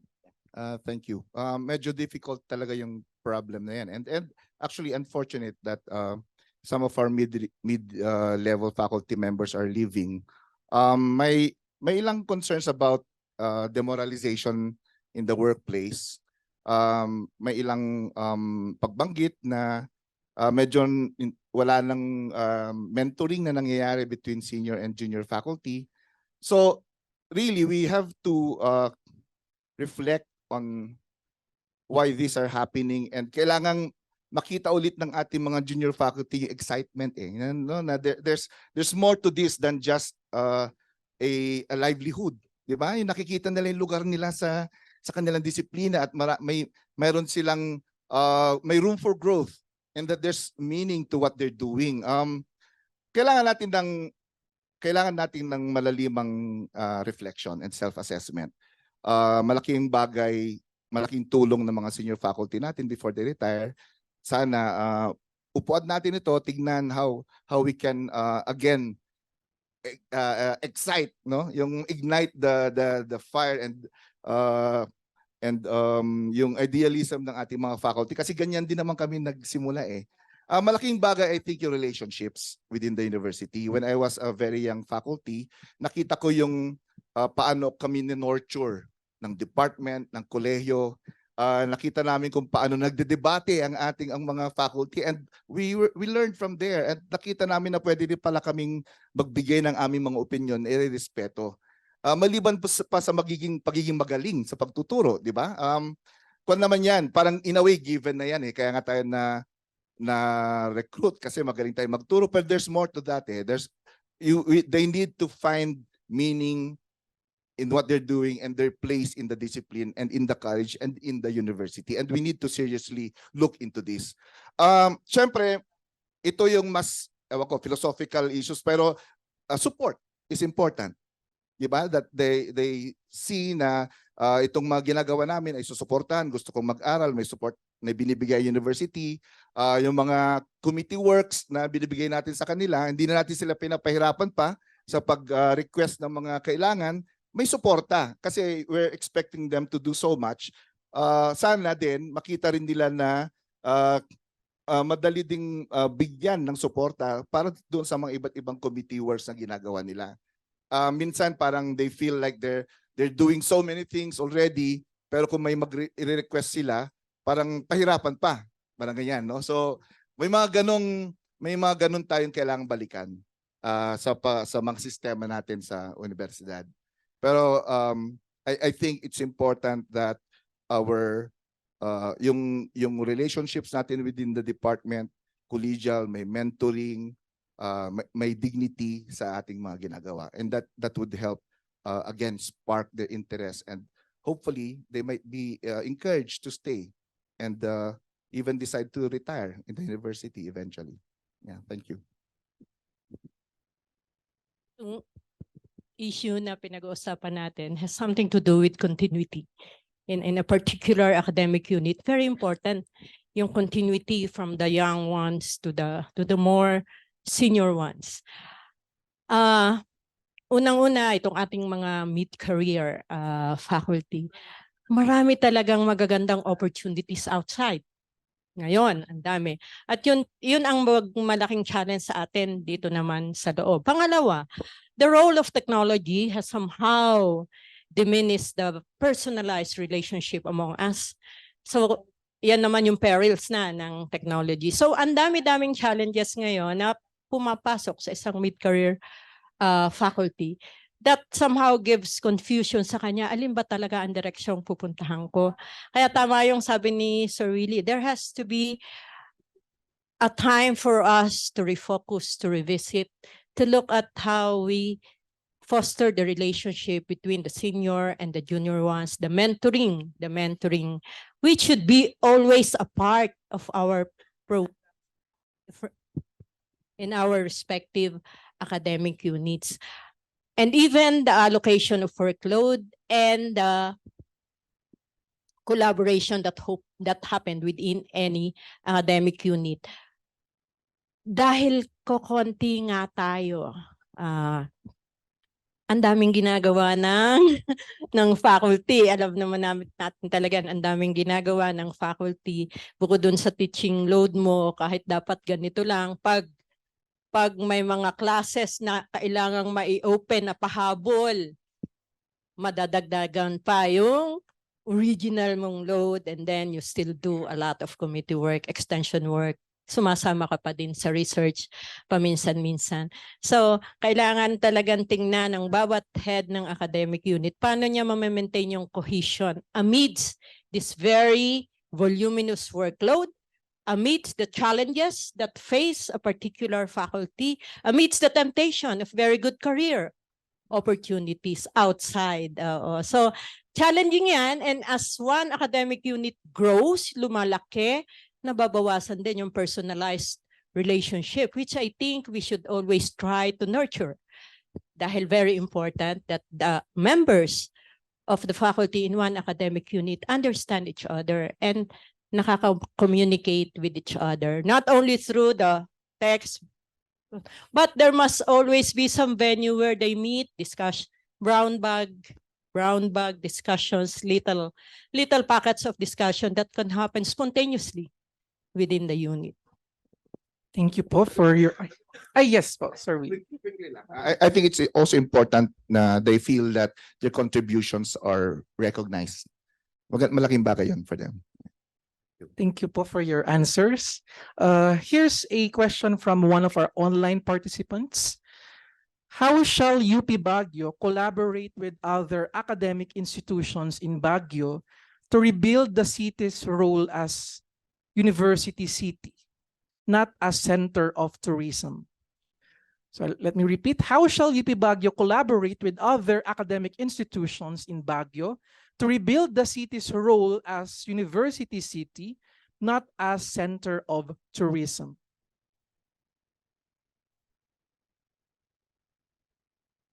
Hirap ng tanong. Gaganyan na ako, nahirapan na ako eh. Actually, that question is really a very important question. Kung gusto talaga nating patunayan na Baguio is an education center. Kasi sinasabi nila, Baguio is the center of education given the number of students, di ba? Sinasabi nila ang population daw ng Baguio, iba sa araw, iba sa gabi. Kasi sa araw, andyan lahat ng estudyante sa napakarami nating eskwelahan. And then sa gabi, umuwi na sila sa Pangasinan, sa iba-iba pa nilang mga bayan-bayan. So we really is called the Education Center of the North. Pero yun nga, tingnan natin, is that really true in the real essence ng nangyayari ngayon? So, doon sa isa sa mga strategic initiatives ni President Jimenez is really to foster a very close relationship ng UP sa mga SUCs na kailangan nagli-link up tayo sa kanila, nagdi-develop tayo ng collaboration kung may mga programang common. Tingnan natin kung paano we don't act like a big brother, but we look at them as co-equals. That there are also some things that we could learn from them, and sila din naman kahit paano meron din tayong ma-share sa kanila. In that way, baka sakaling makakapag-usap ng maayos ang mga universities na ito, tayo at sila, at maibalik natin yung talagang true essence na Baguio is the center for education, because the universities and the colleges and the academic institution in this city are working together to make the city the center of education, a center of excellence with respect to academics and other meaningful endeavors other than tourism. Ipabahala na natin yung tourism sa mga talagang ang trabaho at ang mandate ay sa tourism, at tayo ay mag-concentrate sa ating role as the bearer of education mandate for Baguio City and also for the region, hindi lang mismo sa city. Yeah, I agree, and I think may naman there's a regular there's a group of yung mga heads of institutions here in Baguio that regularly meet, and these are the things that should be discussed, no, in those meetings, kasi minsan nakalimutan talaga na we are here to, di ba, yung have generate intellectual fervor in not only in our universities but also in the entire city, di ba, yung parang pwede ngang mag-agree ulit, balikan ang ano ba yung role ng mga universities dito sa syudad, at maglabas ng declaration of principles, di ba, yung ano yung pwedeng i-contribute ng mga universities para matutukan niya ang patutukan nito ang pagiging education center ng Baguio City. At yun na nga, pabayaan na yung andyan lagi yan yung tourism, kasi admittedly that's our attraction, but we should not parang wag nating kalimutan yung role ng mga institutions natin sa pag-develop ng city as an education center. And what does that mean really for it to be an education center? Yun siguro ang kailangang balikan nating mga heads ng institutions.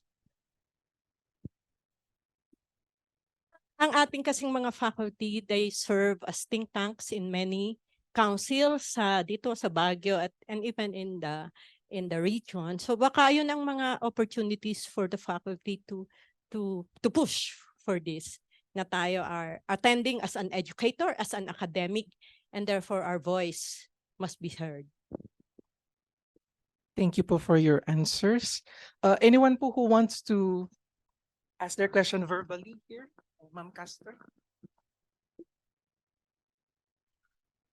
Maraming salamat po doon sa mga sagot.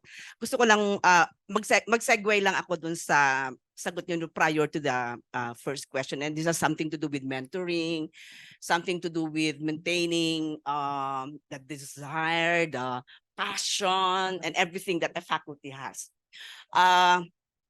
Pag nagpa-interview na lang po ako, magsasabi kung paano nawala yung passion na yun sa akin.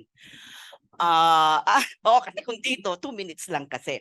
But eto siguro yung importante sa atin, respeto. Napaka-importante ng respeto.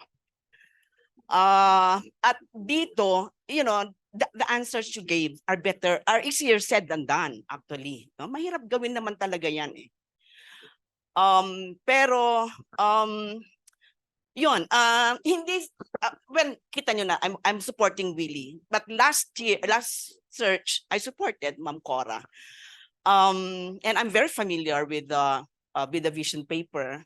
And I see now that the vision paper that was presented, medyo vision paper talaga yung kay Sir Willie. I'm really sorry, Ma'am Cora, but I want to ask again, what really is your vision? Kasi parang ang narinig ko are your achievements, your accomplishments, na parang, teka muna, ano ba, with all this accomplishment, what exactly is the vision? Tapos, parang repetition ba siya? Sorry again. Mahal kita dahil ano naman talaga, sinuportahan naman kita noon. Although hindi ka naniniwalang sinuportahan kita. Ano yan? It's really, ang tawag dito, kumbaga, may may common, yung vision paper mo ngayon, hinango mo rin doon sa old vision paper, na parang, dapat, sorry, parang na-disappoint ako. To be honest with that. And I don't know if the others are disappointed.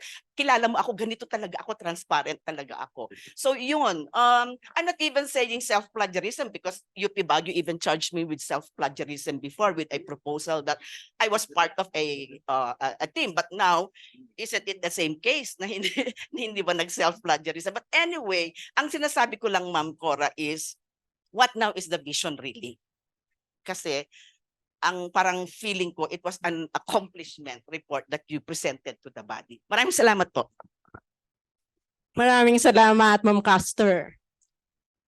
If you notice doon sa beginning ng yung pinaka-introductory part ng aking vision paper, ang title ko is To Continue the Journey. And therefore, I have to state where are we now and where do we want to go. So in envisioning, very important na you know where you start, because you cannot determine, you cannot chart your direction kung saan ka pupunta kung hindi mo alam kung nasaan ka. So that's why I listed some of the accomplishments so that we will know where we are and how do we proceed to the direction that we want. So, syempre, may mga pathways doon na inilagay natin. But the pathways are really to respond to the mandate of our university on teaching and learning, on research, on extension and public service. The pillars that would support the delivery of these mandates are in technology, in our infrastructure, in the way we administer, and in the way we manage the university. So I said that we continue the journey towards a resilient university. When we say resilient, it is not only the capability of the university to cope in times of problems, in times of strategy, but to be able to recreate itself even in times of ordinary situations. So yun ang vision ko for the university natin. It was my vision from the beginning. It is still my vision up to today, because 3 years usually is very short for you to be able to really do significant, matinding mga introduction. So I parang inilapat ko talaga doon sa continuity. That's why you're correct. There is really an identification of accomplishments, but what still needs to be done? Ano pa yung kulang? Because I admit, hindi lahat magagawa in such a very short period of time. There are small items that you can do. There are other items you cannot do given the constraints. So, thank you, naiintindihan kita, because syempre, oo nga naman, identification, where do we want to go? But I made it clear that I want to continue this journey towards a resilient university. Thank you po, Ma'am Cora. Shall we entertain another? Okay. Another follow-up question po ba? Or another question? Okay. Thank you. I'm Marian Cathedral King, student number 81, a proud alumna of the UP Baguio. And you know, I've been helping the Alumni Association, both in the university chapter and here in UP Baguio. But I think, and because of that, my question pertains to the assistant that I derived from UP Baguio last year. I'm a marketing consultant of a nonprofit that has been in existence for almost 100 years. And unfortunately, the being a nonprofit, we didn't have the great resources, even PowerPoint presentations, no collateral materials to speak of. So I asked for assistance from UP Baguio. So one of the professors said, I have a couple of students who can help you. And I said, fine, I'll take them in as my interns. From 2, I had 5. So I said, sige, pwede na rin. Okay lang, kayang-kaya ko na yan. 5. Sige, but they did a wonderful job. And I'm really, really proud of the students. And most of it were done online. Because remember, that was still the height of COVID. So we couldn't meet each other all the time. We probably met each other only 3 or 4 times in the course of that 4 or 5 month thing. But the point I'm making is that how can we improve the internship structure in UP? And I'm not just even saying probably UP Baguio, but I'm sure in the other colleges of UP, it's the same thing. You know, my nephews and my nieces who are studying or have graduated from Ateneo, La Salle, or UAP have really robust internships. Sinisweldohan. Before they even get their diploma, there is a job offer made. But that's because their internship system is very structured. There are people there. Paano naman yung mga estudyante natin? We know the theories that they learn is very different. The communications thing I learned in school is not the communications I learned from a top Fortune 15 company that I worked for. So I guess that's the question. How can we improve our graduates in UP Baguio to be really in tune with the times? And what can we do about that? Thank you, Marianne, for that question. In fact, yung internship is something that Ched is asking us to do in our curriculum programs. Ang CAC, yung College of Arts and Communication, they have a well-developed internship program, and this is something that other colleges, I think, are also looking into. I know for a fact that yung aming program for computer science, yung Bachelor of Science in Computer Science. We've been talking about this for some time, and sabi nga namin, tingnan natin yung ilang policies na or guidelines ng CAC on this, no? So we are seriously thinking about it kasi alam namin malaking bagay din ang exposure ng ating students sa mga companies, no?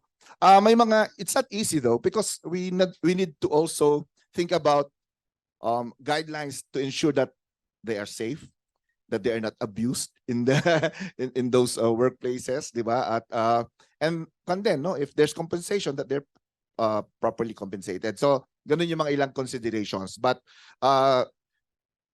we are seriously thinking about this, and I think probably I'm not so sure about the CSS kung ano yung pwede internship, baka sa psych, baka pwede eventually, pero yun, we are serious about that.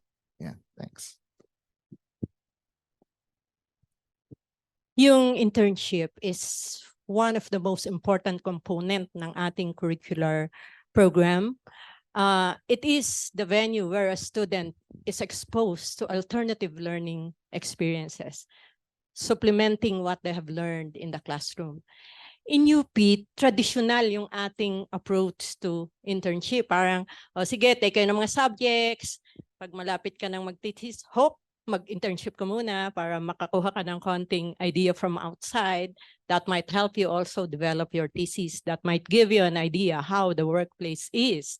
So yun ang atin. Kaya dito sa UP Baguio, ang mga internship natin usually is taken pag malapit ng gumraduate. So ang CAC meron, ang BS Management Economics meron, ganon. And I think gusto rin ng ibang mga programa na magkaroon ng internship because ina-advise naman talaga yan. na magkaroon ng internship kasi it's really the mechanism by which we develop holistic individuals from our student. Nag-a-assess kasi ako ng mga universities sa ASEAN, and in many universities na na-assess ko, they have taken a different view now sa internship. Hindi lang siya activity na malapit na sa end. Inilalagay nila sa beginning to give the students a taste of how it is outside the university. And so parang makakakuha sila doon ng inspiration. Ito ang gusto kong maging direction ng career ko as early as now. Maybe I should learn. So ina-expose na sila little by little to internship with some minimum hours para hindi naman masyadong maapektuhan yung kanilang klase. Kasi syempre kailangan nilang pumasa, no? Pero kailangan ding unti-unti mai-expose na sila sa labas. And then the culminating one will be the internship at the last part na. So siguro UP Baguio can look at different models. Hindi naman porket ginawa ni ganitong university, i-adapt natin kasi our context might be different. So pwedeng ganon, magtingin tayo, tingnan natin how would it fit in the way we do our courses. Parehas naman kami ni Sir Willie na naniniwala kaming kailangan ng continuous review ng ating curriculum. So baka in the process of doing it, ma-integrate natin yung ganong perspective in the way we do the internship. Thank you for your answers. Here's a question from one of our online participants. How can the next Chancellor address the issues on students' acceptance to the university, especially on the low number of indigenous peoples, Cordillera, Northern Luzon residents? How can the next Chancellor address the issues on students' acceptance on the university, especially on the low number of indigenous peoples, Cordillera, Northern Luzon residents? Ma'am Cora. Gaganyan na ulit ako kasi hirap nung tanong.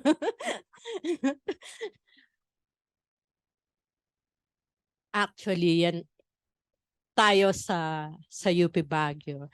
Pag tiningnan natin yung statistics natin sa student admission, the current student population, as of now, ang ating population, as of today, is 2,510 students. If we look at the distribution of students doon sa total population yun, konting-konti lang talaga ang galing sa remote areas of the Cordillera.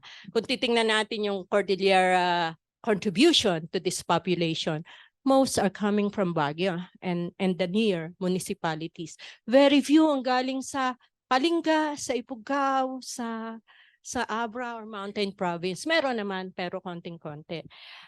At isa yan din sa mga strategic initiatives natin to be able to serve the youth in the remotest part of the region where you are located. So, sa ngayon, ang ating programa na tinitingnan natin na makakatulong ng mabuti tungkol dyan ay ang ating pahinungod. Kasi yung ating pahinungod ngayon is meant really on going to the remotest part of the Cordillera to bring UP education sa mga kabataan na ito. We have partnered with alumni of UP Baguio who are in this municipalities. So may mga nakamiting kami noon na mga alumni na nakatira sa mga munisipyong yan, natutulong sa pahinungod para dalhin yung pahinungod sa kanilang mga bayan. So baka pwedeng ganon.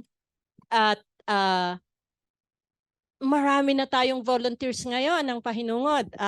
Lumalaki ang population ng volunteers natin. Siguro kailangan pa nating i-hype up ang volunteerism spirit among our students, among our faculty, so that we really go to those areas, bring UP education so that they would see that pwede naman pala akong makapasok sa UP.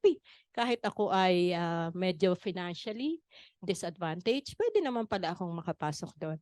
The other side of it, yung sinabi ko kanina, na kung hindi ka mag-qualify sa formal programs of UP dahil hindi mo na survive ang UPCAT, then I think it's the university's responsibility also to offer alternative programs where they can avail of UP education even if they are not UPCAT passers. I think we should now have parang a dual response to these formal degree programs and alternative skill-based, experience-based programs that will allow every youth in the remotest part of the Cordillera to avail of a UP education.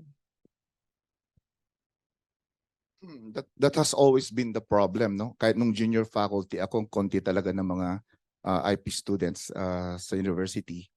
And kung titingnan mo yung distribution, so since then, Pangasinan, La Union, di ba? Tarlac, pero pang ilan lang talaga yung galing dito sa region. At yun nga, karamihan ay Baguio City.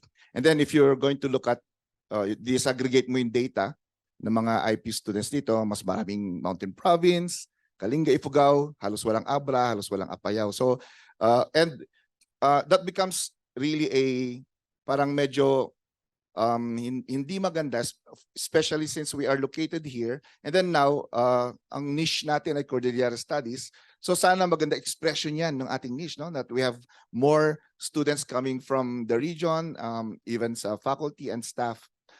We've done Tanguyub in the past. Ito yung sinasabi ni Chancellor na we go to the remotest places in the region, promote UP, talk about our programs.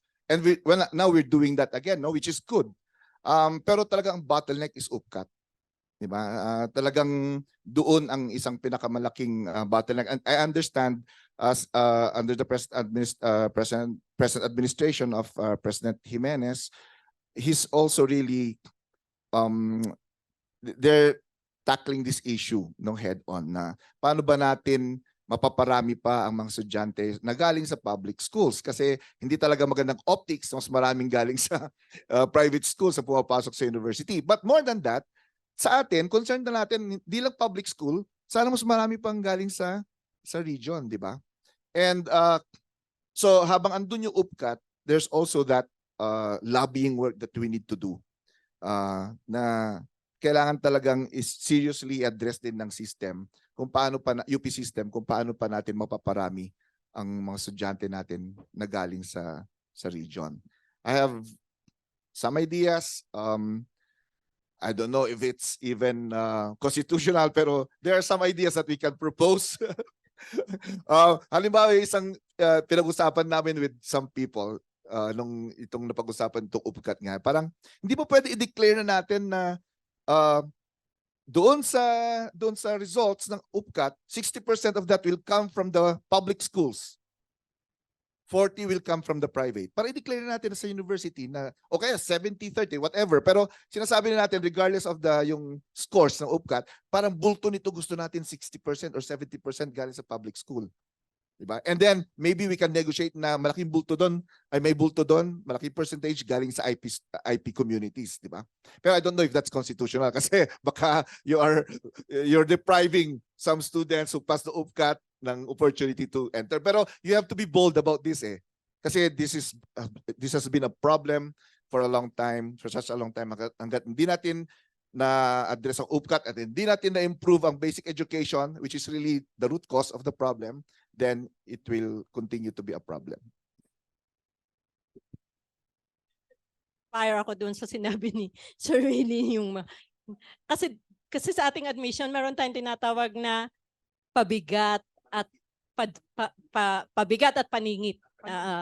Pabigat. So may palugit tayo at yung palugit na yon ay na-break into two, pabigat at paningit. Baka doon tayo makakahanap ng a little allowance or space para maipasok natin itong percentages ng ating IP.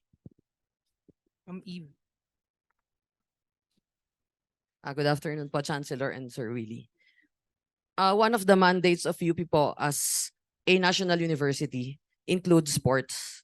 And I quote, UP shall undertake and support comprehensive sports programs that promote physical education, uphold excellence, and encourage competitive participation in sports activities, instill school identity, and solidarity, cultivate pride, self-discipline, and teamwork. Close quote. Kay Chancellor po, may I ask, for the past 3 years, ano po yung achievements ng administration nyo towards our intramurals, HKP, and our varsity program? Kay Sir Willie po, ano po yung plans nyo for our university sports program?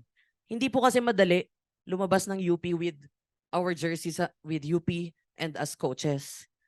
Parang pag UP, sige mag-quiz na lang tayo pero talo tayo sa sports.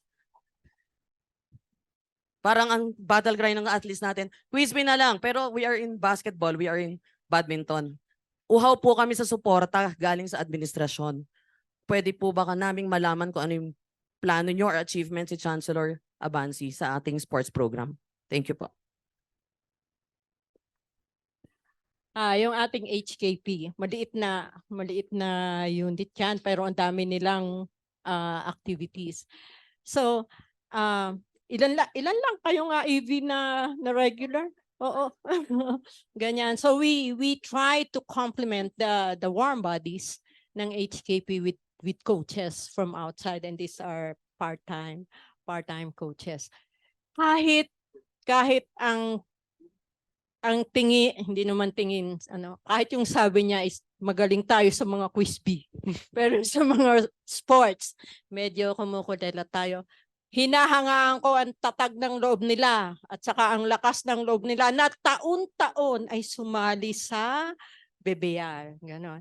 And bilang suporta naman, yung mga request nila sa pag-participate yan, binibigay natin. The uniforms. We do not expect really that they become champions. The fact that they participate, the fact that with very limited practice, di ba? Kasi nga, nagkaklase pa, nagtuturo pa, with very limited practice, still, they participate in all this athletic and sports meet. So, maliit tayo compared sa mga malalaking university like UB, SLU, ganyan. Pero lumalaban tayo. Nagpa-participate tayo. Pag nag-propose sila na ganito ang mga kailangan natin, hanggat maabot ng ating kakayanan, binibigay natin. So,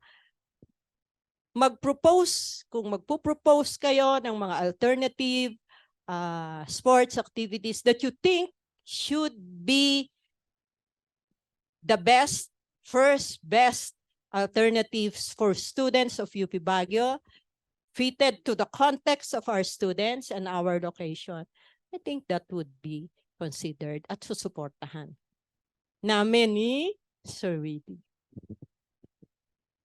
Yeah, when I was dean, I gave full support to the HKP.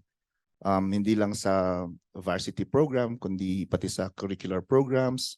Doon natin na-establish yung PEPE, at marami pang iba, and also I fought for the continuation of the stipend of our athletes, and that should continue, and even we should even consider increasing that, and kung hangga't kaya ng university, suportahan natin ng ating mga athletes, ang HKP program, coaches natin. Pwede tayong humingi ng tulong sa mga alumni. Sinasabi ko sa inyo mga varsity alumni, we can take advantage hindi pala.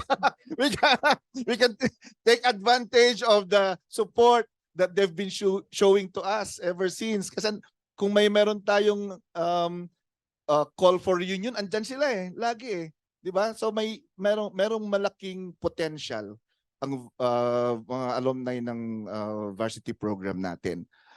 So that's one, ensuring that we are participating in the BBL and providing stipend to our athletes and coaches. Tingnan kung pwedeng lakihan ng stipend hangga't kaya. And then we will encourage you also to develop a program, di ba? Kasi maganda rin na sa inyo manggaling yun And then we'll start from there kung ano yung pwede nating suportahan. Thank you. There are questions in the hall. Sir, yeah. Pasa na lang po siguro yung mic.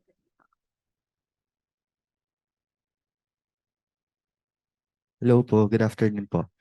Ako po si Carlo Ancheta mula sa Alliance of Concerned Students. So, as students, we are subjected to the values of honor and excellence. In particular, the University of the Philippines has very low tolerance in intellectual dishonesty. In fact, sa amin sa CSS, we are very strict about plagiarism. We notice that some portions of your current vision paper are directly lifted from your first vision paper you presented 3 years ago without revision, creating the appearance that it is a new material of your vision. In your opinion, is it not self-plagiarism? I purposely lifted some parts to emphasize the continuity from the first term, if ever we will be given the second term. But I try to qualify. So, hindi siya absolute na ito lang. In-state ko siya and then dinugtungan ko para mailagay ko yung connection from the beginning to the next step. So, yun. Thank you. Ayun ma'am, so follow up na lang din po. Given that you said that your vision paper, this Chancellor selection is a continuity of your plans or per se yung mga naumpisahan mo na. So siguro question na lang po on our part is that we have noticed kasi on your vision paper that there is a lacking on the prioritization of students. As we all know, students are the biggest stakeholder in this campus, in our campus. So my question is, how do we address the pressing issues that we students are facing, like kakulangan sa classroom, kakulangan sa units, and kakulangan sa instructors? Perhaps Sir Willie can answer that. Thank you. Sir Willie can answer that too. Thank you. So, yeah po, dalawa po kayo. Thank you. Okay. So, ganito, so makikita mo, parang doon sa vision paper, parang parang ang sinasabi mo, there is no particular mention on how students, in the university, our most important stakeholders are the student. The education we deliver is always for the student. We adopt an outcome-based education where student is at the heart of the delivery of education. In all pathways that we have identified, naka-core yung students. The curriculum that we develop, these are for the students. The research and the extension service that we develop, this is meant also to enrich the way we teach so that makikinabang yung ating mga students. The discussion on physical infrastructure, the provision of spaces, na hirap tayo ngayon kasi kulang na kulang yung ating space. That is all for the students. So, wala siguro, tama ka naman, wala yung deliberate mention ng para sa mga students because everything we do in the university is for the student. The demand for education is coming from the student. The supply of learning comes from the faculty, the reps, the administrative staff, lahat ng miyembro ng University of the Philippines family are working together para maibigay ang natatamang edukasyon sa ating mga anak. At yan ay ang ating mga estudyante. So I'm sorry if hindi nyo nakita yung the conscious effort of putting what we do for the students, specific programs for the student. But I have always believed that the students are at the core. And so everything we do should be for the student. Doon sa question ng spaces, if you notice in the vision, that's really one of the things that we need to respond to immediately. I know that it's becoming a contentious issue among students, among organizations. Nag-aaway-aaway na kayo sa spasyo. Yeah, and really that's not a good sign, no? And we really need to respond to that immediately. And that's the reason why if I get the opportunity, una nating gagawin ay occupancy studies, safety and occupancy study or audit para lang malaman natin ano pa ba yung mga pwede nating ilibreng spasyo para sa inyong pangailangan. Really, the Bulwagang 1 Luna has to be finished na, no? Barring legal concerns about it, pero we cannot wait for another 3 years na walang Bulwagang 1 Luna. Malaking bagay, no, na andyan na siya kasi that will give us it's a very important center of learning for all of us, no? At sana kung matapos yan within 3 years, malaking bagay sa ating spasyo. So yun yung isa, sa harapin natin ang usapin ng space, no, immediately. Depende sa magiging pag-aaral, pwede tayong maglagay ng mga temporary kiosks everywhere in the campus, basta safe siya, no? Para lang meron kayong magamit for your different activities. Lecturers, kailangan natin yan to beef up our faculty kasi otherwise kung wala tayong lecturers, overworked ating faculty. So laging meron yan. We will not prevent the departments to hire lecturers kasi they are an important support, no, to the university and to the departments. Yeah. Thank you for your answers. Yeah, the mic's there, so you can just pass it to those people raising their hand. Hello. Ay. Pagpalayang araw po sa lahat. Ako po si Tristan mula sa CAC. No? Nagsasalita po ako bilang alumna at guro at biktima ng surveillance ng administrasyon sa kasalukuyan. Ang pagtanggap ng kritisismo ay isang pundasyon ng demokratikong pamamahala dito sa ating komunidad at espasyo. Gusto ko lang din itanong, no, ang dalawa, pero sa particular, syempre, kung saang administrasyon ko ito naranasan. Ang pagbibigay ng kritisismo, minsan hindi siya nagagawa sa loob ng pamantasan, no, at minsan ito ay pinapaskil natin sa mga pribadong social media natin dahil walang safe space tayong nakikita dito. Naging gawa ko po ito, no, noong para ilahad ang frustration ko hinggil sa kakulangan para sa akin ng tindig ng administrasyong ito sa pagkawala ni Dexter at Bazui. Sa yung tanong na kailangan niyong harapin, sabi ko, parang ang kulang, no? Ang tumal ng galaw ng administrasyon ni Abansi dito kay Dexter at Bazui. At ako po ay isang PWD at isa sa pinakabatang faculty dito. Pinatawag ho ako in the context na parang i-congratulate ako kasi kakanalo ko lang ng award noon, etc.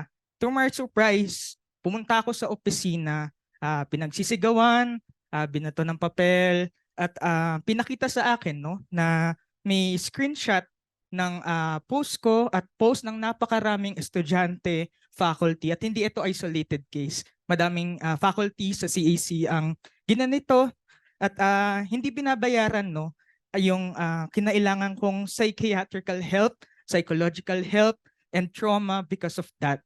So gusto kong tanungin, ano yung espasyo ng surveillance sa administrasyon mo? Will you look us in the eye and admit na walang surveillance na nangyayari under your administration? And Sir Willie, ano yung magiging programa natin, hakbang to ensure na walang surveillance na nangyayari sa ating faculty, sa ating staff, sa ating mga estudyante? Kasi UP po ito, hindi po pwede yun. Fellow Batanggenyo ko po si ma'am, kaya siguro nagulat din siya, no, nung hindi ako talagang pumayag na intimidahin nung araw na yon. Yun lamang, maraming salamat.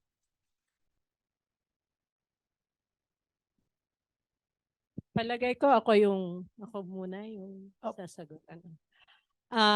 Tristan, unang-una, hindi kita ipinatawag doon para i-congratulate kasi hindi ko naman alam na meron kang award. I think nag-usap tayo para planuhin kung paano i-finance yung lakad ng USC na ikaw yung advisor. So pinag-usapan natin yon, ano. And then napunta tayo doon sa iyong post. Ganun. Unang-una, hindi ka under surveillance. Ang ating OPA, nag-aano yan, nagra-round up ng mga activities for, no, it's not surveillance in your word. Nagra-round up siya ng mga activities ng UP Baguio for submission to the UP System Office of Public Affairs. The Vice President for Public Affairs ng UP System, nagbibigay yan ng weekly round-up of activities ng lahat ng CUs to all the chancellors, to the PAC, to the PUDG executive group, para alam natin ano-ano ang mga nangyayari sa iba-ibang CUs, alin ang pwedeng mag-collaborate, alin yung mga best practices ng mga CU. So, nagra-round up. Siguro, nagki-keyword siya, UP Baguio. So, pagka ang mga post ay UP Baguio, masasama ang iyong postings doon. But, the roundup is not for you. The roundup is for collating all activities in UP Baguio na pwede nating ipadala sa UP system for the roundup naman ng UP system. So hindi for the purpose of surveillance ng individual students. Second, nung pumunta ka sa office ko, pinag-usapan nga natin yung tungkol sa USC. Then pinakita ko sa iyo yung ganito exactly yung nakalagay doon sa iyong Chancellor ng UP Baguio, paki-move naman ng baso. Batangin mo tayo ha, alam mo yan.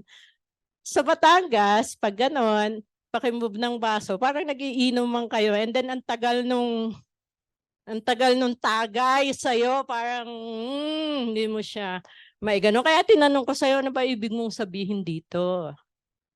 Yun. So please, do not naman distort. Yun ang ating usapan. Patanggal nyo tayo. Naiintindihan mo yun. Pag sinabing, hoy, paki-move ng baso, ibig sabihin, nag-iinuman kayo, naglalasingan kayo, ang tagal sa'yo nung tagay. So, yun. Salamat. I was very strong about this in my vision, no? We will accept criticisms. We will not instill intimidation or fear. Hindi kasi ito yung kultura natin sa UP, no? At ang kritisismo ay opportunity for us to reflect on our decisions and see whether may prosesong hindi tama, na hindi dinaanan dun sa decisions na yon, no? So walang espasyo sa aking administrasyon ng surveillance. This is against my principles, no? Especially as a human rights advocate. And that's precisely the reason why dignity in the workplace is an important hallmark in my administration if given the chance. Ino-nurture natin ang iba't ibang ideya, perspektiba bilang tatak ng isang universidad na gaya ng University of the Philippines Baguio. Ayan. Kaya wag kayong walang puwang ng intimidasyon, harassment, at huwag kayong matakot na magbigay ng inyong mga opinyon at kritisismo sa aking administrasyon. Maraming salamat. Ay, sige. Bakit natin iso-surveillance sila? What for? May surveillance na nga ginagawa itong ating mga outside elements that leads to red tagging. In UP Baguio, very vibrant ang ating mga student organizations. Of the population ng 2,510, usually we have around 60 student organization, all engaged in different interests, different activities. Kalimitan, a student is a member of around 3 to 4 organizations. When I was Director of Student Affairs, nakita natin that there are more than 64 student organizations, very vibrant. So I don't see the reason for that. In fact, marami sa mga student orgs natin are awardees. Kailan lang yung NAMNAMA, UNESCO awardee for student club on the cultural category. And then last week lang inapprove ko yung budget for the debate society. Itong mga to nagpupunta pa sa international competition. So I don't think masasabi nating surveillance yung mga ganan. Nira-round off natin ang mga activities so that we could submit naman sa UP system kung ano ang mga ginagawa natin dito. Because sineshare yan, our president is very conscious on how best practices, magagandang nangyayari sa isang CU ay naisi-share sa lahat ng mga constituent universities. At every week, mayroon kaming kopya ng roundup activities from all the CUs na ibinibigay sa atin ng UP System Public Affairs Office. I'll ask a related question from the one online participant. It's related to the discussion anyway. This from admin staff or reps, I suppose. Balikan natin yung problem about demoralization and yung mga faculty na di nare-recognize. Hindi lang din faculty ang nakakaramdam niyan, pati mga staff, reps, and other sectors ng universidad. Ano ang masasabi ninyo tungkol sa mga ganitong problema na nararanasan ng faculty, staff, reps currently, at ano ang mga concrete solutions nila? So,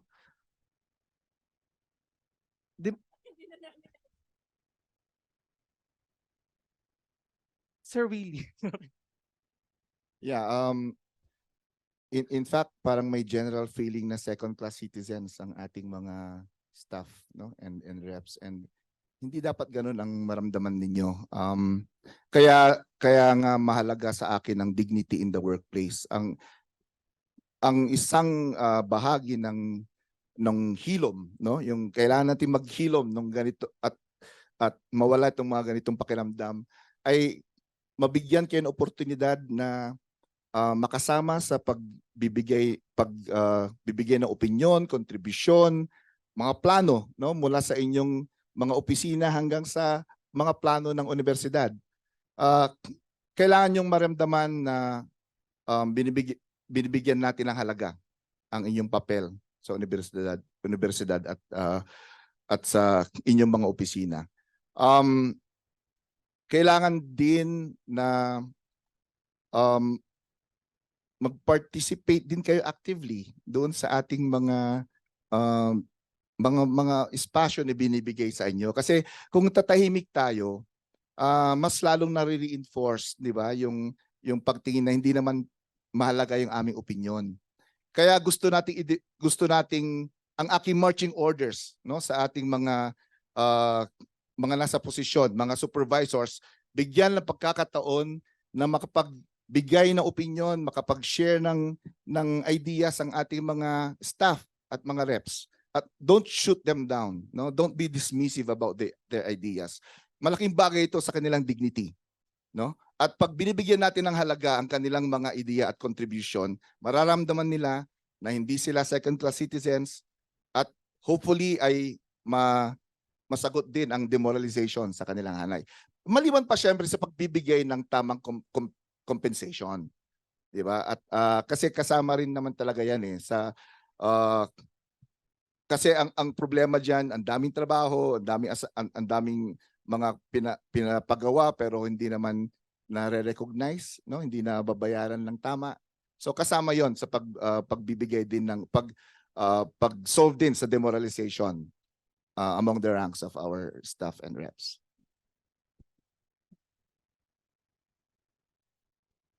Yung sinasabi noon ng ating mga admin na para kaming second class citizens. Kasi nga pag titingnan natin yung faculty development program, then the admin development program. Makikita mo talaga dahil yung pagkakaiba ng mga privileges, ng mga na-enjoy na benefits ng ating faculty if you compare it sa admin. Pag tiningnan din natin yung mga opportunities for promotion, may nakalatag kung paano ang isang faculty ay aangat mula sa pababang level, paano siya aangat hanggang sa kataas-taasan. Yung sa admin, sagad lahat. So talagang hindi maiwasan na ang isang admin staff ma-demoralize, lalo na kung alam niya wala naman na akong pupuntahan. Hanggang dito na lang, taon-taon ito, ganito na lang. Kasi wala, yung item mo is talagang hanggang doon lang. And even if you go for further study, it may not find you an opportune time to move. So I think that is one source of demoralization. Oo, kasi parang nothing can be done. Even if you improve yourself, you might not land into something that is rewarding for the efforts that you made. Second, hindi naiwasan yung mga internal conflicts within offices. Yan naman normal. And sometimes it also causes one person involved in a tension or in a very difficult situation to be demoralized. So ganyan. May mga instances pa rin tayo na minsan nasisigawan ng isang faculty ang isang admin staff because parehas sila naman na may rason for that. Kaya nafe-feel nila yan ngayon. And then before pa, nakikita din natin na pagdating nga sa development program, medyo parang na-marginalize itong mga ating mga admin. Kaya ni-review natin yan. Ni-review natin yung mga incentive mechanism. Doon sa mga incentive mechanism na wala tayong pwedeng magawa. Because bound tayo by civil service laws. Bound tayo by provisions of the Department of Budget and Management. Hindi natin kayang galawin yon. Pero pwede nating galawin yung iba that is internally within our management prerogative. So, kaya itinaas natin yung development fund ng admin staff from 150 or 180,000 a year, ginawa nating 3 million. Para yung ma-attendan nilang training ay talagang yung mga training na magbibigay sa kanila ng certification or magbibigay sa kanila ng matinding additional knowledge pagdating sa kanilang trabaho. So I think somehow makakatulong yon sa kanila na maipakita sa kanilang nire-recognize natin ang kanilang participation dito sa university na ito, na hindi sila second class because we are also allocating some additional resources for them. Ganon din sa reps, we add an additional 1 million kasi ang reps naman natin ay kukonti kumpara sa mga admin staff. So we also allotted additional money for them para matupad din nila yung kanilang mga certification courses. At marami dito mga professionals like guidance counselors. Kailangan nila ng every year, anong bang tawag sa ganun, updating of their professional licenses. So where we could manipulate our resources, we will do. Those that we cannot because they are external to us, tingnan na lang natin kung paano natin malalabi sa DBM at sa UP system kung paano natin sila matutulungan. Yeah, siguro one of the things that we should lobby for in relation to our staff and reps ay itong promotions kasi 'di ba nagkaroon ng yearly promotion ng faculty. In fact, diba, wala lang call, 'di ba? You can actually apply. But then walang clear na guidelines for promotion of reps and staff.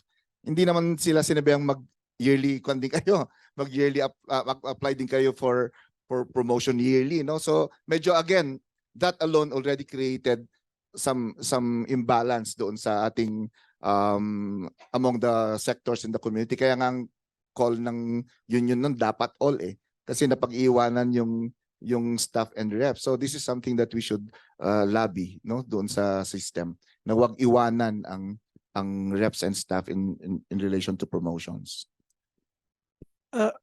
This related question again to demoralization. So I'll ask it so that pare-pare yung theme na pinag-usapan po. So about demoralization sa faculty. So how would you respond to reports of demoralization, especially among junior faculty? What do you think contributed to this demoralization? So faculty na junior faculty especially.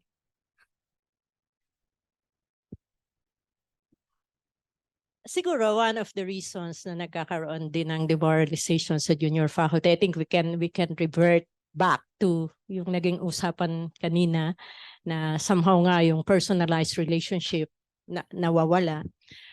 The role of technology in these kinds of relationship, at yung ang daming ginagawa, di ba? Yun nga, ang daming ginagawa ng junior faculty sa kanilang academic units.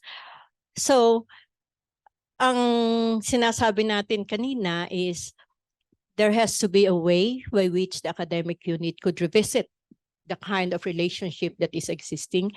There has to be a way to rationalize the workload. Kailangan talagang i-rationalize natin ang workload, i-prioritize alin yung dapat mauna, alin yung hindi na dapat ibigay sa junior.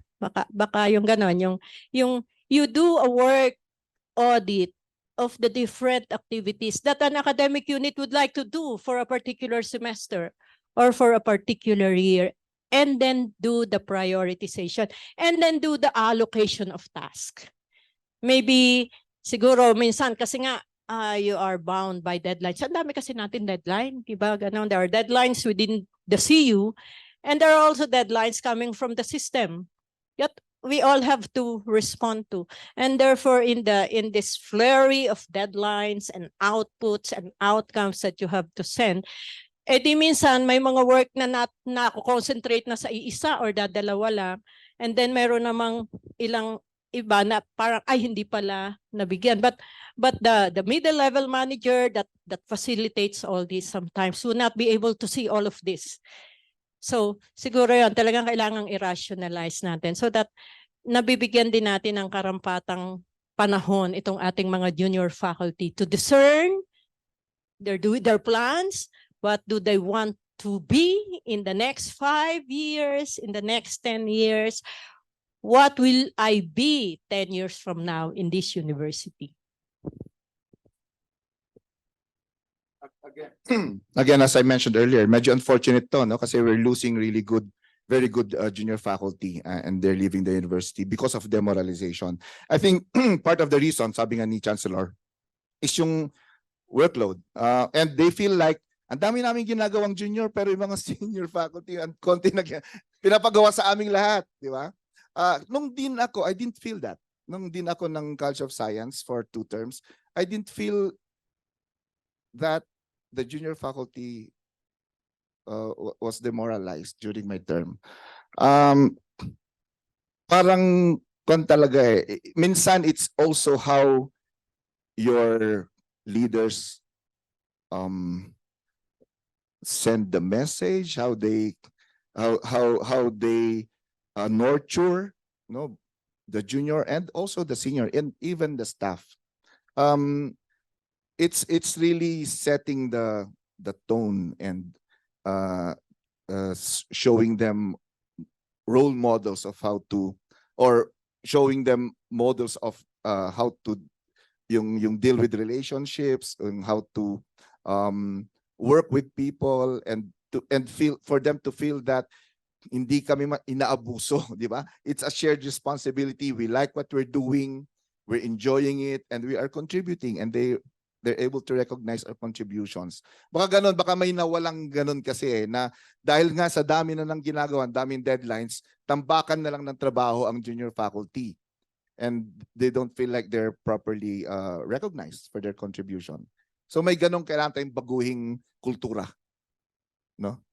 Sa ating mga opisina, sa ating mga koleyo. Maliban pa syempre sa pagbibigay pa rin ng tamang insentibo, no? If they want to do research, RLC, no? Or deload, gustong mag-aral, hanggat kaya, ibigay yung mga ganong opportunities for our junior faculty for them to feel that they are valued members of the university. May challenges din siguro sa part ng middle level management, kasi kung ikaw yung head ng isang academic unit, there are also certain management skills na kailangan nating matutunan aside from the technical skills. Oo. At dahil nga dito sa atin sa dami ng gagawin, sa dami ng targets, that is something that we need to look into din. Paano natin i-develop ang ating middle level manager so that magagawa niya itong mga ito nang hindi rin naman siya nababurn out. Kasi the pagod and the burnout, hindi lang naman nandiyan sa faculty at nasa ating mga admin staff. Even the administrators are pagod na pagod, and our middle level managers sometimes are caught up with all these difficulties. So there must also be a program siguro para sa kanila, para pati sila alagaan din naman natin. Oo. Siguro kahit nga yung sa top administrators, dapat kahit paano meron din silang konting breathing space and rest, kasi hindi madali if you are there at the top. It's the most difficult, daunting task. Minsan tinitingnan natin na, paano nga ba natin aalagaan itong ating mga nasa baba? Who takes care of the one there sa itaas? So siguro, Sir Willie, Meron daw kayong re-energizing leave. Sila wala. hindi namin, ako ay hindi ko nagagamit ang aking re-energizing leave kasi nga ang dami talaga. I mean, kaya nga hinahangaan ko din yung talagang nag-take on ng challenge na dito sa work na ito. Kasi how can you do an energizing leave when you have a lot of meetings there and ang pipirmahan mo ay ganyan kataas? You cannot let people down by being delayed in many transactions, lalo-lalo na yung mga urgent at lalong-lalo na yung kung yun ay pertaining to benefits na dapat matanggap ng mga empleyado on time. So, yun nga, may re-energizing leave na pwede kang i-enjoy pero hindi mo ma-enjoy because there are priority things that you have to really work on para hindi naman masyadong ma-delay yung mga transactions. Thank you for the answers. Question po on here. Yes po. Susunod po doon, sorry.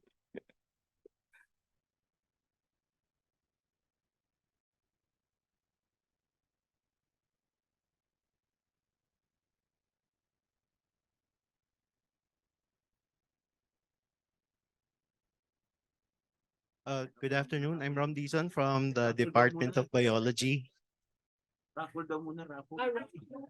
Yeah, this is quick.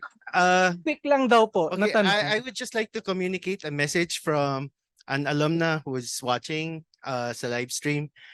Ito, I would like to quote her words. Anong petsa na bakit may bottled water pa sa UP Baguio? I think to rephrase that siguro into questions for both nominees, what has happened and what are your plans regarding the Green Campus policy and other policies involving the environment?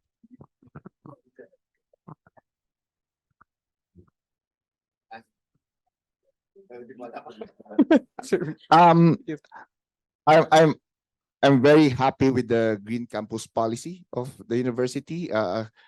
When it was formulated, I thought it was a really good plan. Kaya lang yun nga, parang somehow na medyo na set aside, nakalimutan. And if I'm the chancellor, I'm going to revive, reinstate, make sure that the Green Campus policy is taken seriously. And that should start with the use of plastic bottles and yung mga tarpaulin. Di ba? Ganun naman yung policy natin noon eh. Ang sinabi kasi sa Green Campus policy, dapat nakakon siya. Naka-integrate siya sa lahat ng gagawin natin. No? And that's good. No? That's a good plan. Pero somehow we need to remind the community that there's such a thing as the Green Campus policy and we should really take this seriously. Thank you. Thank you for reminding us. Nung nilaunch natin yung Green Campus Policy, I think several years back. So talaga ang mga focus natin is yan, unti-unti, maliliit na efforts para lang maipakita that these short-term actions really could lead to something big in the future. So ang mga unang ginawa natin noon is yung mga students and even the faculty are encouraged to bring their own tumblers para kukuha ka na lang doon ng tubig. Hindi tayo ano ng mga bottled waters. At kung pwede rin hindi may soft drinks para healthy living ang mga estudyante. Nung mag-COVID, nagkalimutan na.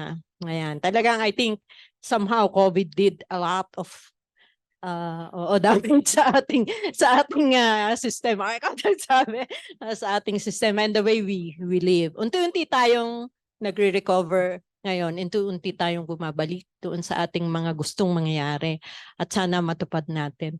Ginagawa natin ang ating clean up. Ayan, as part of our Green Campus Policy, our management of waste comprehensive. Sa liit ng ating space, marami pala tayong na-accumulate na waste. So, isa yan sa mga ginawa natin para talagang makapag-free naman tayo ng precious space. We did an energy audit. Kahit paano, hindi lang pumasa. We did it with flying colors. And yung mga emissions natin, start na nating gawin yan plus our credits, carbon dioxide credits na magagawa natin by limiting our emissions. Itong sa water, because water is really a big problem, not only for us, but for the city. Siguro yan ang immediate na kailangan nating tutukan. So ibalik ulit natin yung magdala tayo ng mga tumblers. I think during Christmas we had tumblers para at least walang rason bakit wala kang dalang tumbler o binigyan ka na ng tumbler at sana maiwasan na natin unti-unti maiwasan natin ang paggamit ng bottled water. So doon sa nagtanong, salamat for the reminder. Thank you po. Before we continue, the nominees are requesting for a short health break po. For the meantime, then we can do the second round raffle. So, we'll be back po after kasi kailan po mag-health break ni Sir Willie. Nang saglit lang daw po. So, I'll spin again the wheel.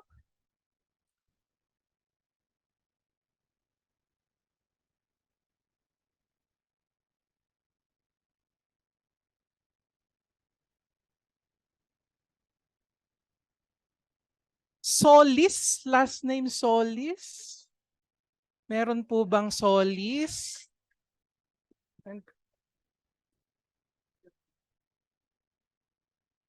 Ito po ang iyong payong.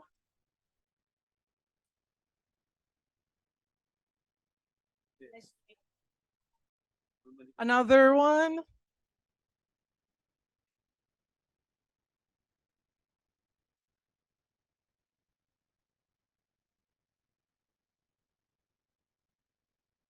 Marian.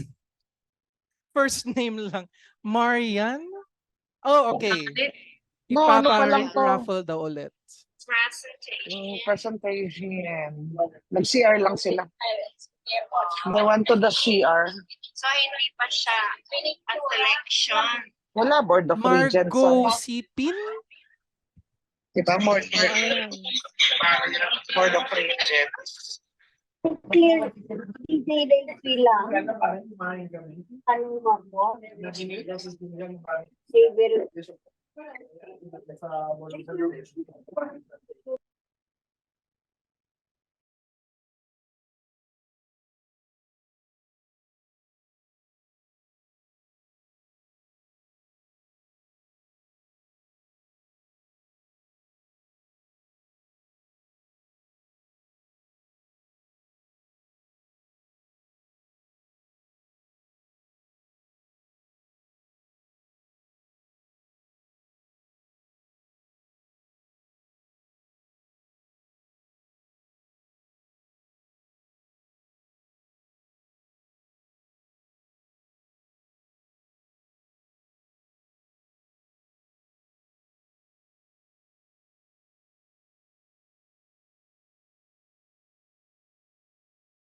Manalo? Last name? Oh, nanalo ka ng payong?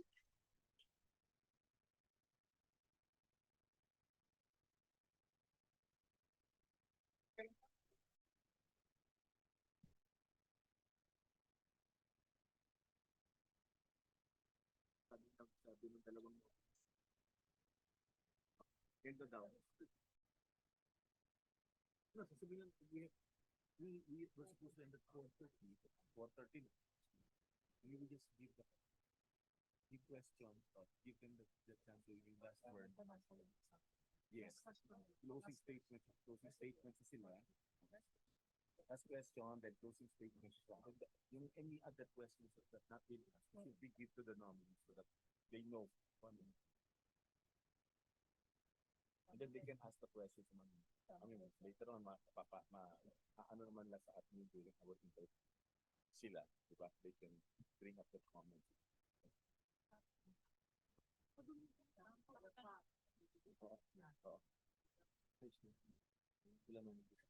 Sabi mo rapon, dagdag.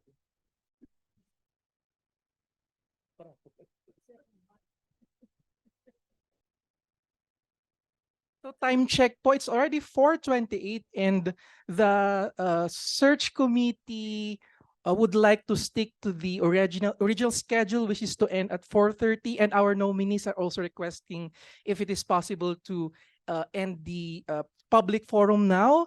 But we'll entertain one last question from Ma'am Nella. Then our nominees will give their closing statements.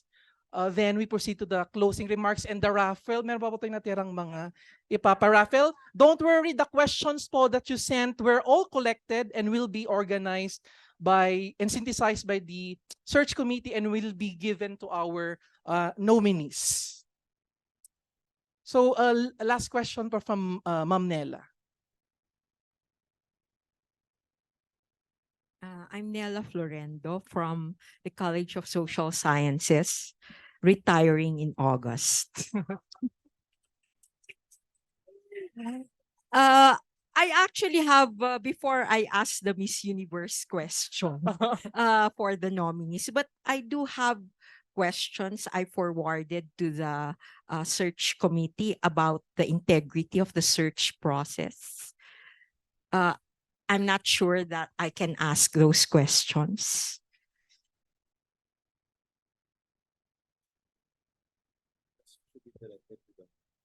Nominees for. Bakit later on na lang during the interviews? Doon na lang na-erase. Okay, so Sa interview, kasi hindi naman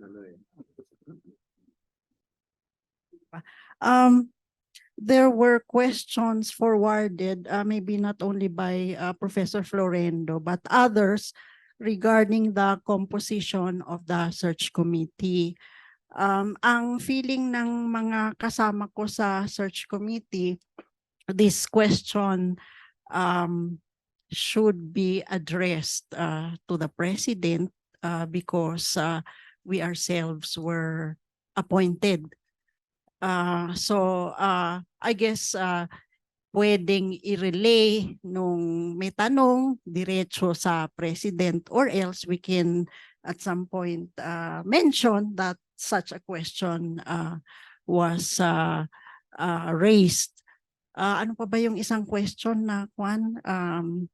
I think yung it is on the decision of the search committee to qualify nominees. Ang feeling namin, hindi yon mandate ng search committee. Kasi in the end, nasa board, no, to make the final decision. Maybe we can again forward the question if that was raised. Pero yung search committee talaga, hindi naman siya parang even COMELEC, no? We were in the appointment papers, we were tasked to do certain things like invite nominations, gather vision papers, gather the sentiments of the community. So importante yung inyong mga sentiment. But at this point, we are unable to make decisions of the sort that are parang hinahanap ng community. It's just not, I think, si Attorney Lara can elaborate. As Chancellor Presi said, no, On ba? Narinig ba? Ayun, okay. It's not for the search committee to respond to the questions. So those questions are basically the composition of the search committee. That's a question for the president to answer. Siya nag-appoint sa amin eh. No? Ang mandate lang talaga namin, as she said, is to gather information. No? And then send it to the board. What we can do, definitely, di ba, is to include those questions in the report. No? Siguro, that's something that we can do. We will mention it in the report that there were questions about the search committee, ganyan, no? The composition, ganon, if that is the question, and about the integrity of the search process. You can come to us during the interviews. We hope that a lot of the people, more than who came over sana, no, will go to the interviews, di ba, ng sectors, and then let us know your sentiments. Doon naman, lahat ng sentiments nyo ay ilabas nyo na. Then we will put that in the report para nakikita ng board, no, yung ganon. And then maybe in the future, no, sorry, no, but in the future maybe corrective action can be taken. I can tell you this as much, no, the board has already instructed that the rules on searches be revisited. Ginagawa ngayon yan ng ating Vice President for Academic Affairs, Leo Cobillan. No, he was assigned to do that, to revisit and, if possible, propose amendments to the board-approved rules on searches. No? Ganun. Kasi pag nakita niyo yung board-approved rules, talaga namang very general siya. Ganun. So your inputs on the search process definitely will help. Ganon. So, yeah, basically that's it. May I ask my question? Yes po, Ma'am Nella. It's the last, and I think it could be fit for closing. I'd like to ask Chancellor Abansi and Dr. Alangi, what would you consider your advantage over the other nominee?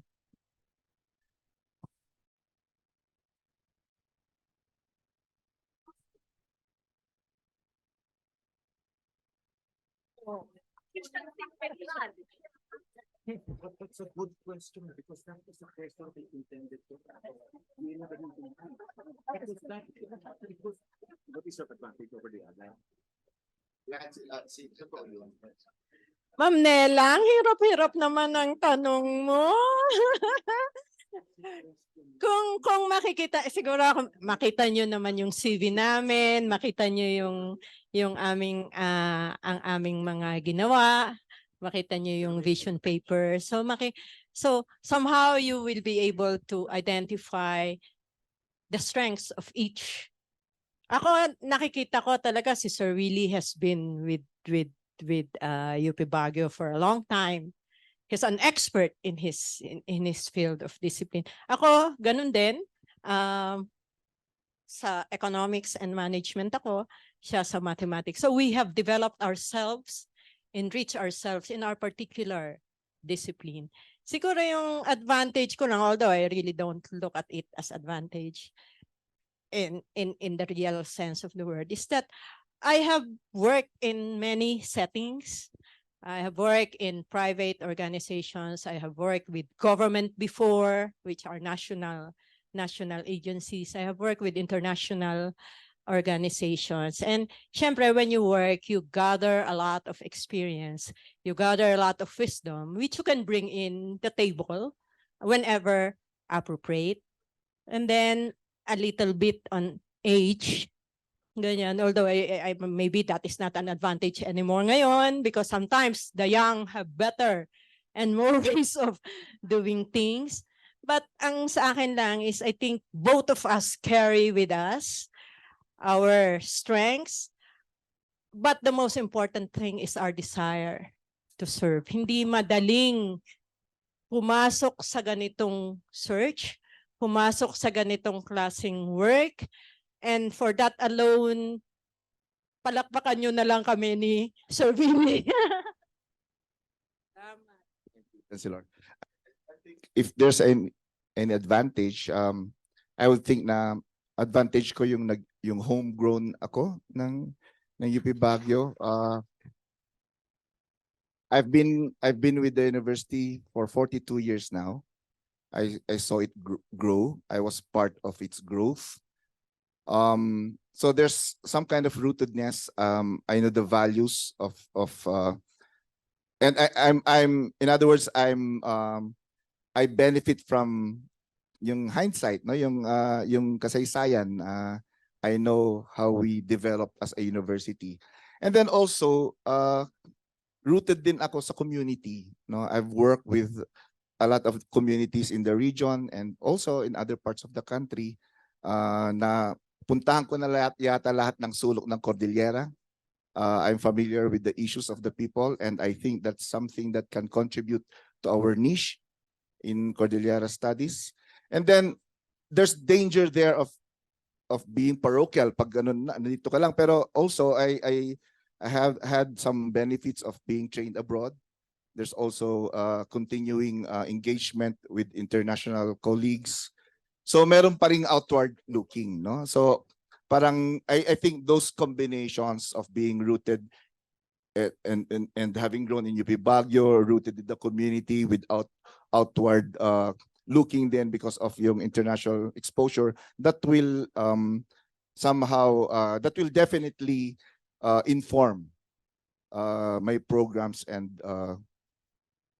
projects as a chancellor. So if yeah, I think if that's any advantage, I would take that. Yeah, thank you. Thank you. The students would want po to ask a last question, and we would like to ask you if you want to respond to the question. Okay, so who's the student who wants to ask a question? Where's the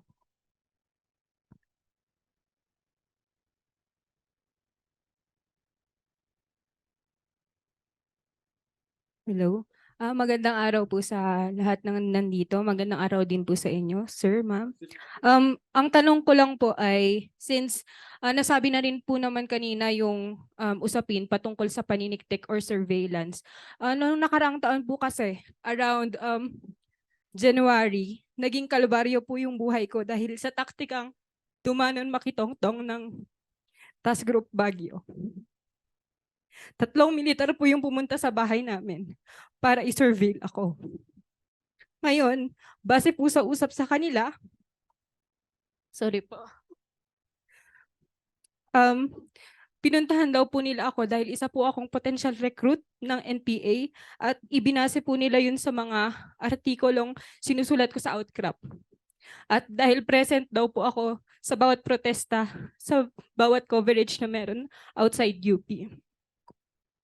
At isa po sa mga pinanghahawakan ko bilang biktima ay yung Crisis Management Committee. Yung isang komite rin po na nailuwal dahil nga po nakakaranas ng krisis, ng pang-iintimida at kung ano-ano pang struggles ang mga estudyante. Ngayon, base po sa naging obserbasyon ko, hindi ko po talaga nadama yung maagap na pagtugon ng CMC. Kasi maging yung notaryo ko po sa affidavit ko, ako din po yung nagbayad. Though nabigyan naman po yung ibang biktima, pero ako po mismo yung nagluwal nung pambayad ko para po ma-file ko sa CHR. Ngayon po, ito po yung tanong ko sa dalawang nominado. Paano po natin mamamaksima yung CMC knowing that it had a lot of lapses in the past, specifically dun sa lack of urgency, lack of legal support sa amin.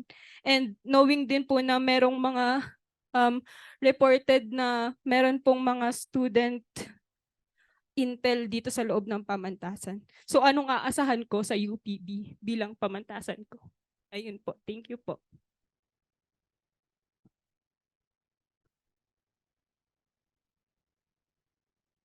Yung ating Crisis Management Committee, binuo yan na out of itong ating mga naranasan sa COVID pandemic at iba pang mga part ng disaster response. So may iba-iba yung component. Isinama natin ang red tagging, itong sinasabi, as a crisis. Ganon.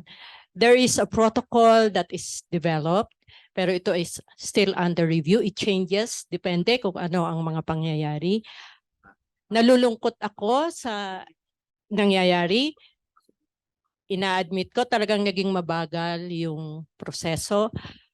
Kasi nung February 2023, talagang nakaranas ang ating mga estudyante ng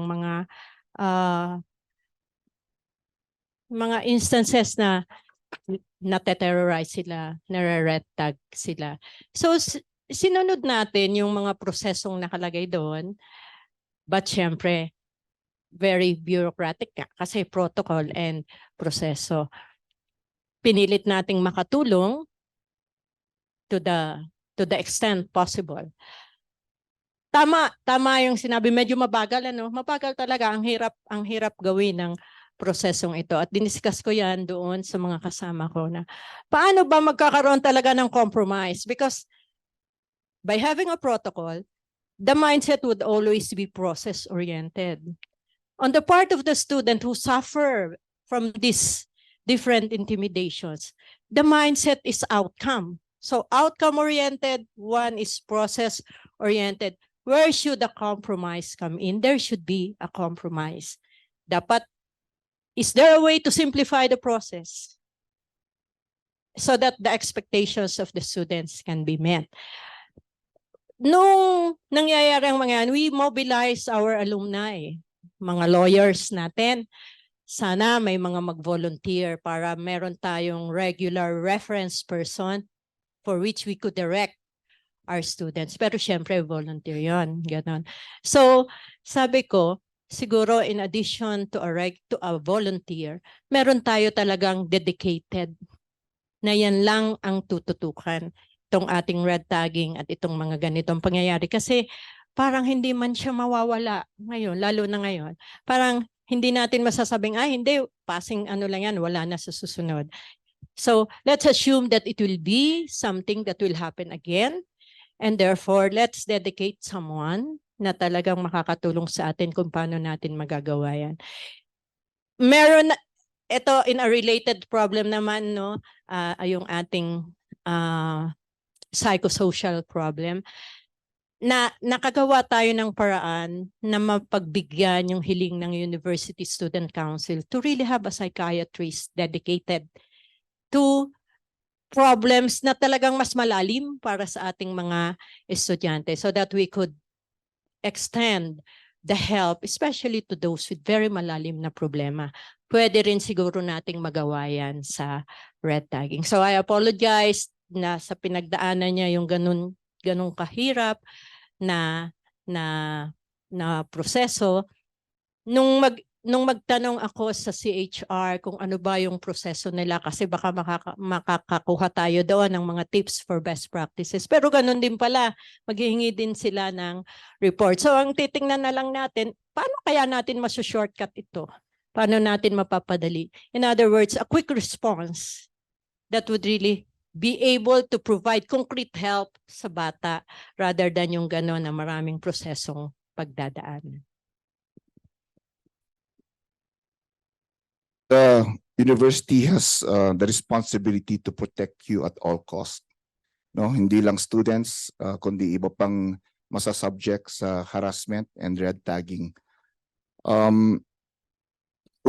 Saan man yan mangyari? No? Labas man yan ng campus mangyari or dito sa loob ng campus, we have a responsibility to protect you. Ang iniisip ko nga, matter of life and death to eh. Hindi pwede makapaghintay pag may ganyang report.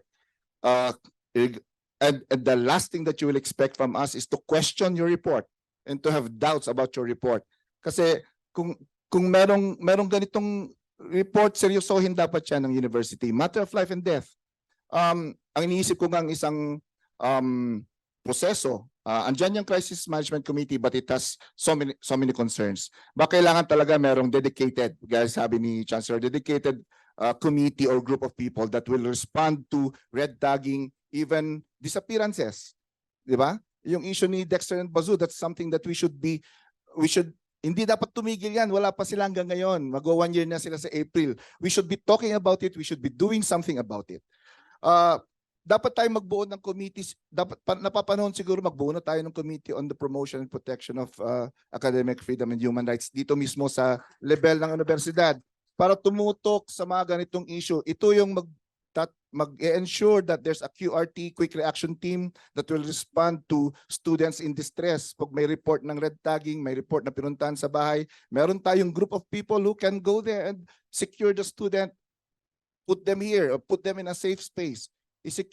Dapat ang UP Baguio ay isang secure na sanctuary for all possible victims or students or constituents who are at risk, no, because of red tagging.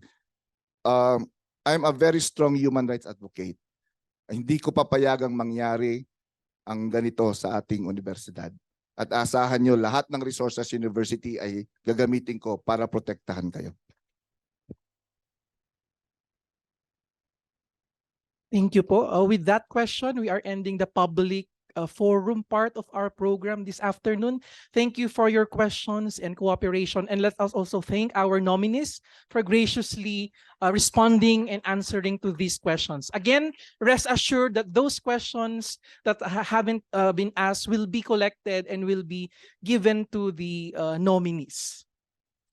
For the next part of the program, let's allow our nominees to give their brief closing statements to round up their vision paper presentation and their plans for UP Baguio.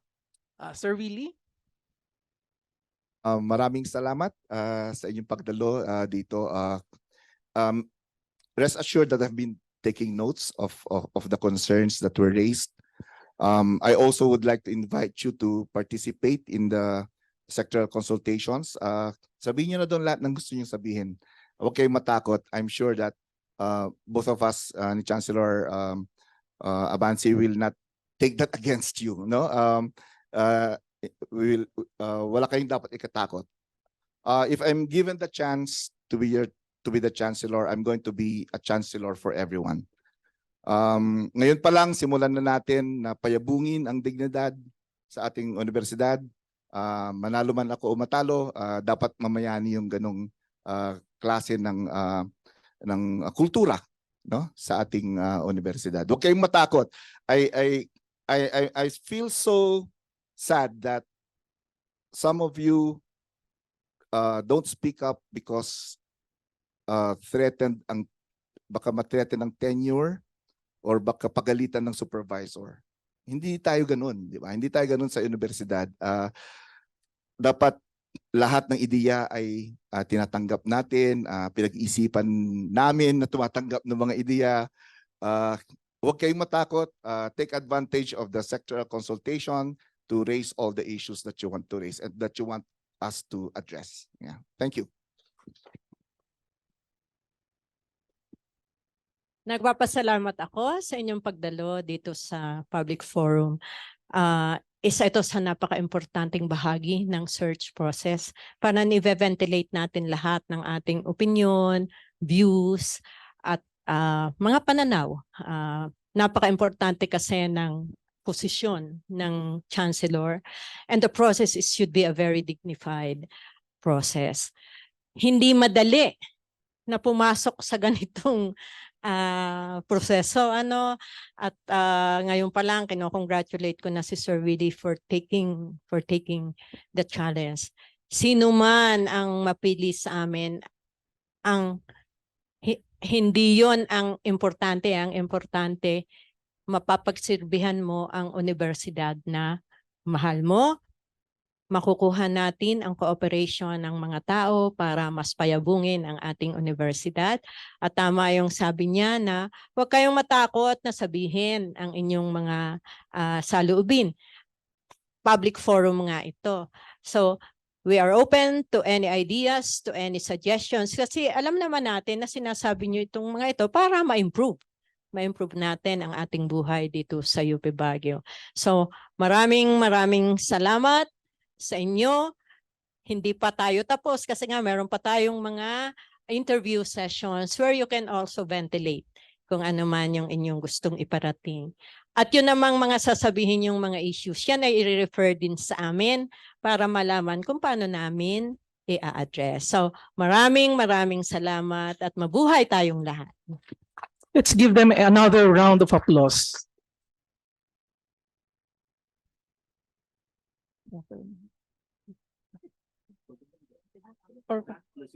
Okay, before we proceed to the closing remarks, let's just have the last round of raffle.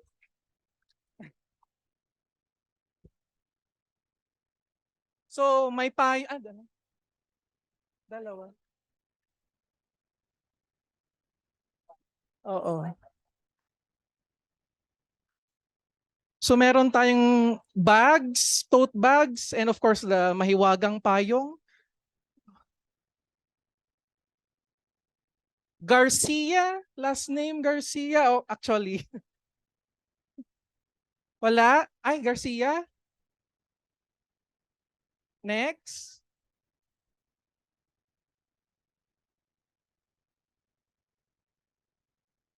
Ay, si Jade pala. Si CJ. Payong or tote bag? Tote bag. CJ. Yung isa ay Jen Antonio. Ma'am Jen Antonio. Wala. Okay.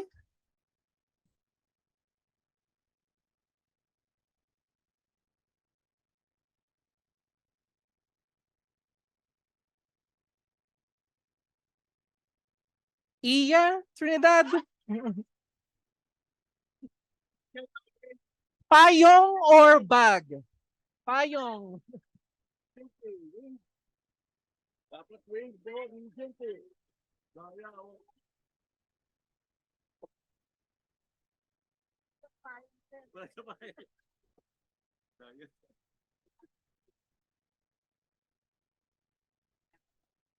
Bautista, Verna, ikaw ba to? Bautista, may iba po bang Bautista?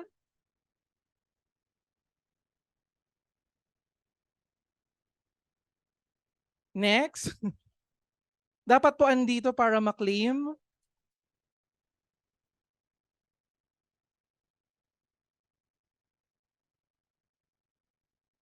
Si Zet. Zet Recites. Andito siya. Oh.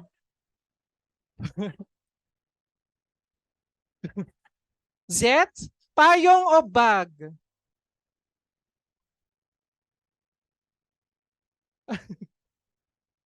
Payong. Payong? Okay.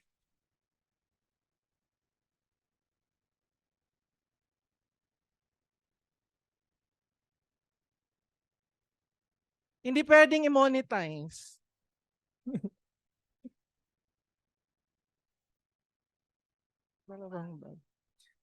Si Ma'am Christy Villanueva. Ano po ba si Ma'am Christy? Umalis na si Ma'am Christy.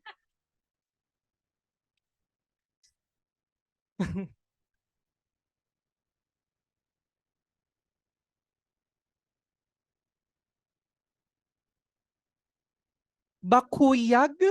Last name, Bakuyag? Umalis na? Oh.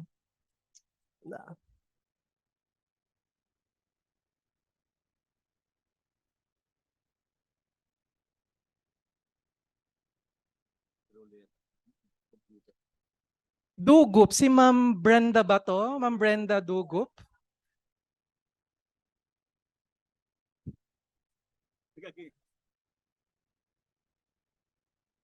Andyan po ba si Ma'am Brenda?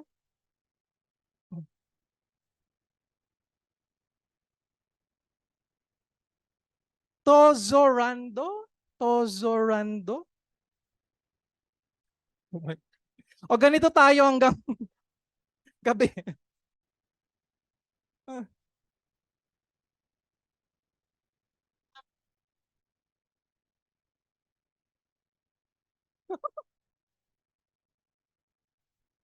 Ma'am Presi will make tap on the bag.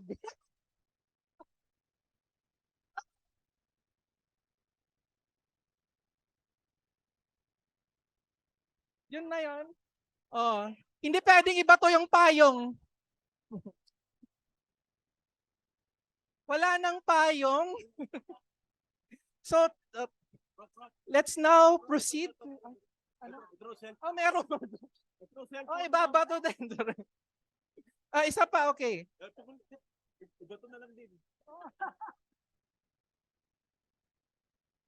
Hindi akin to eh.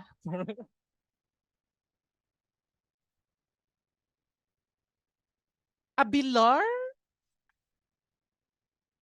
Andito siya? Abilar? O, ito yung payong.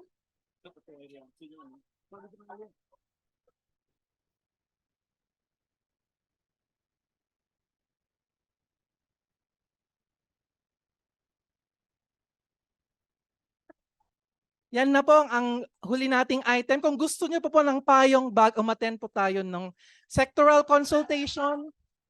May paraffle po kaming mga invisible bags and payong. So to officially close the program, let me call on the senior faculty representative to the search committee, former Chancellor Dr. Priscilla S. Macan Santos.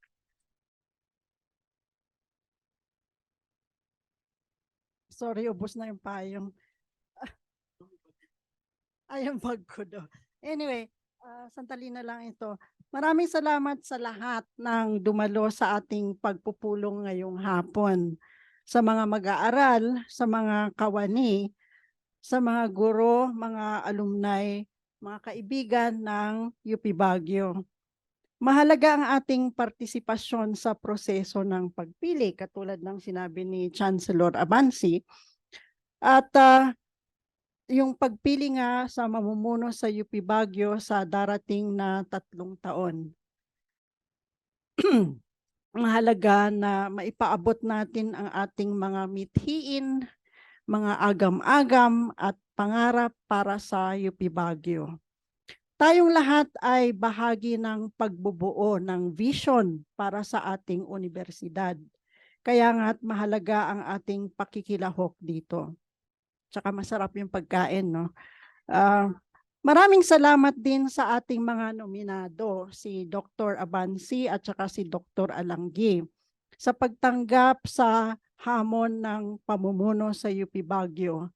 Alam na alam ko na hindi madali ang desisyon at lalo na ang kinakaharap ng panunungkulan. Subalit, narito tayo. Salamat sa search committee, sa aking mga seatmate dito, kay Vlad, lalo na, no? Sa partisipasyon.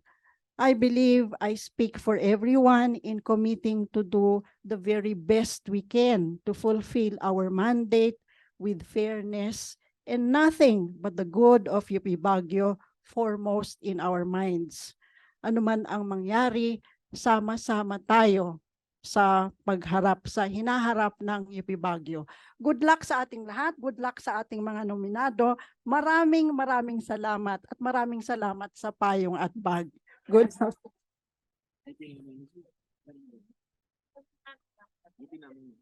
Let's stand for the UP naming mahal.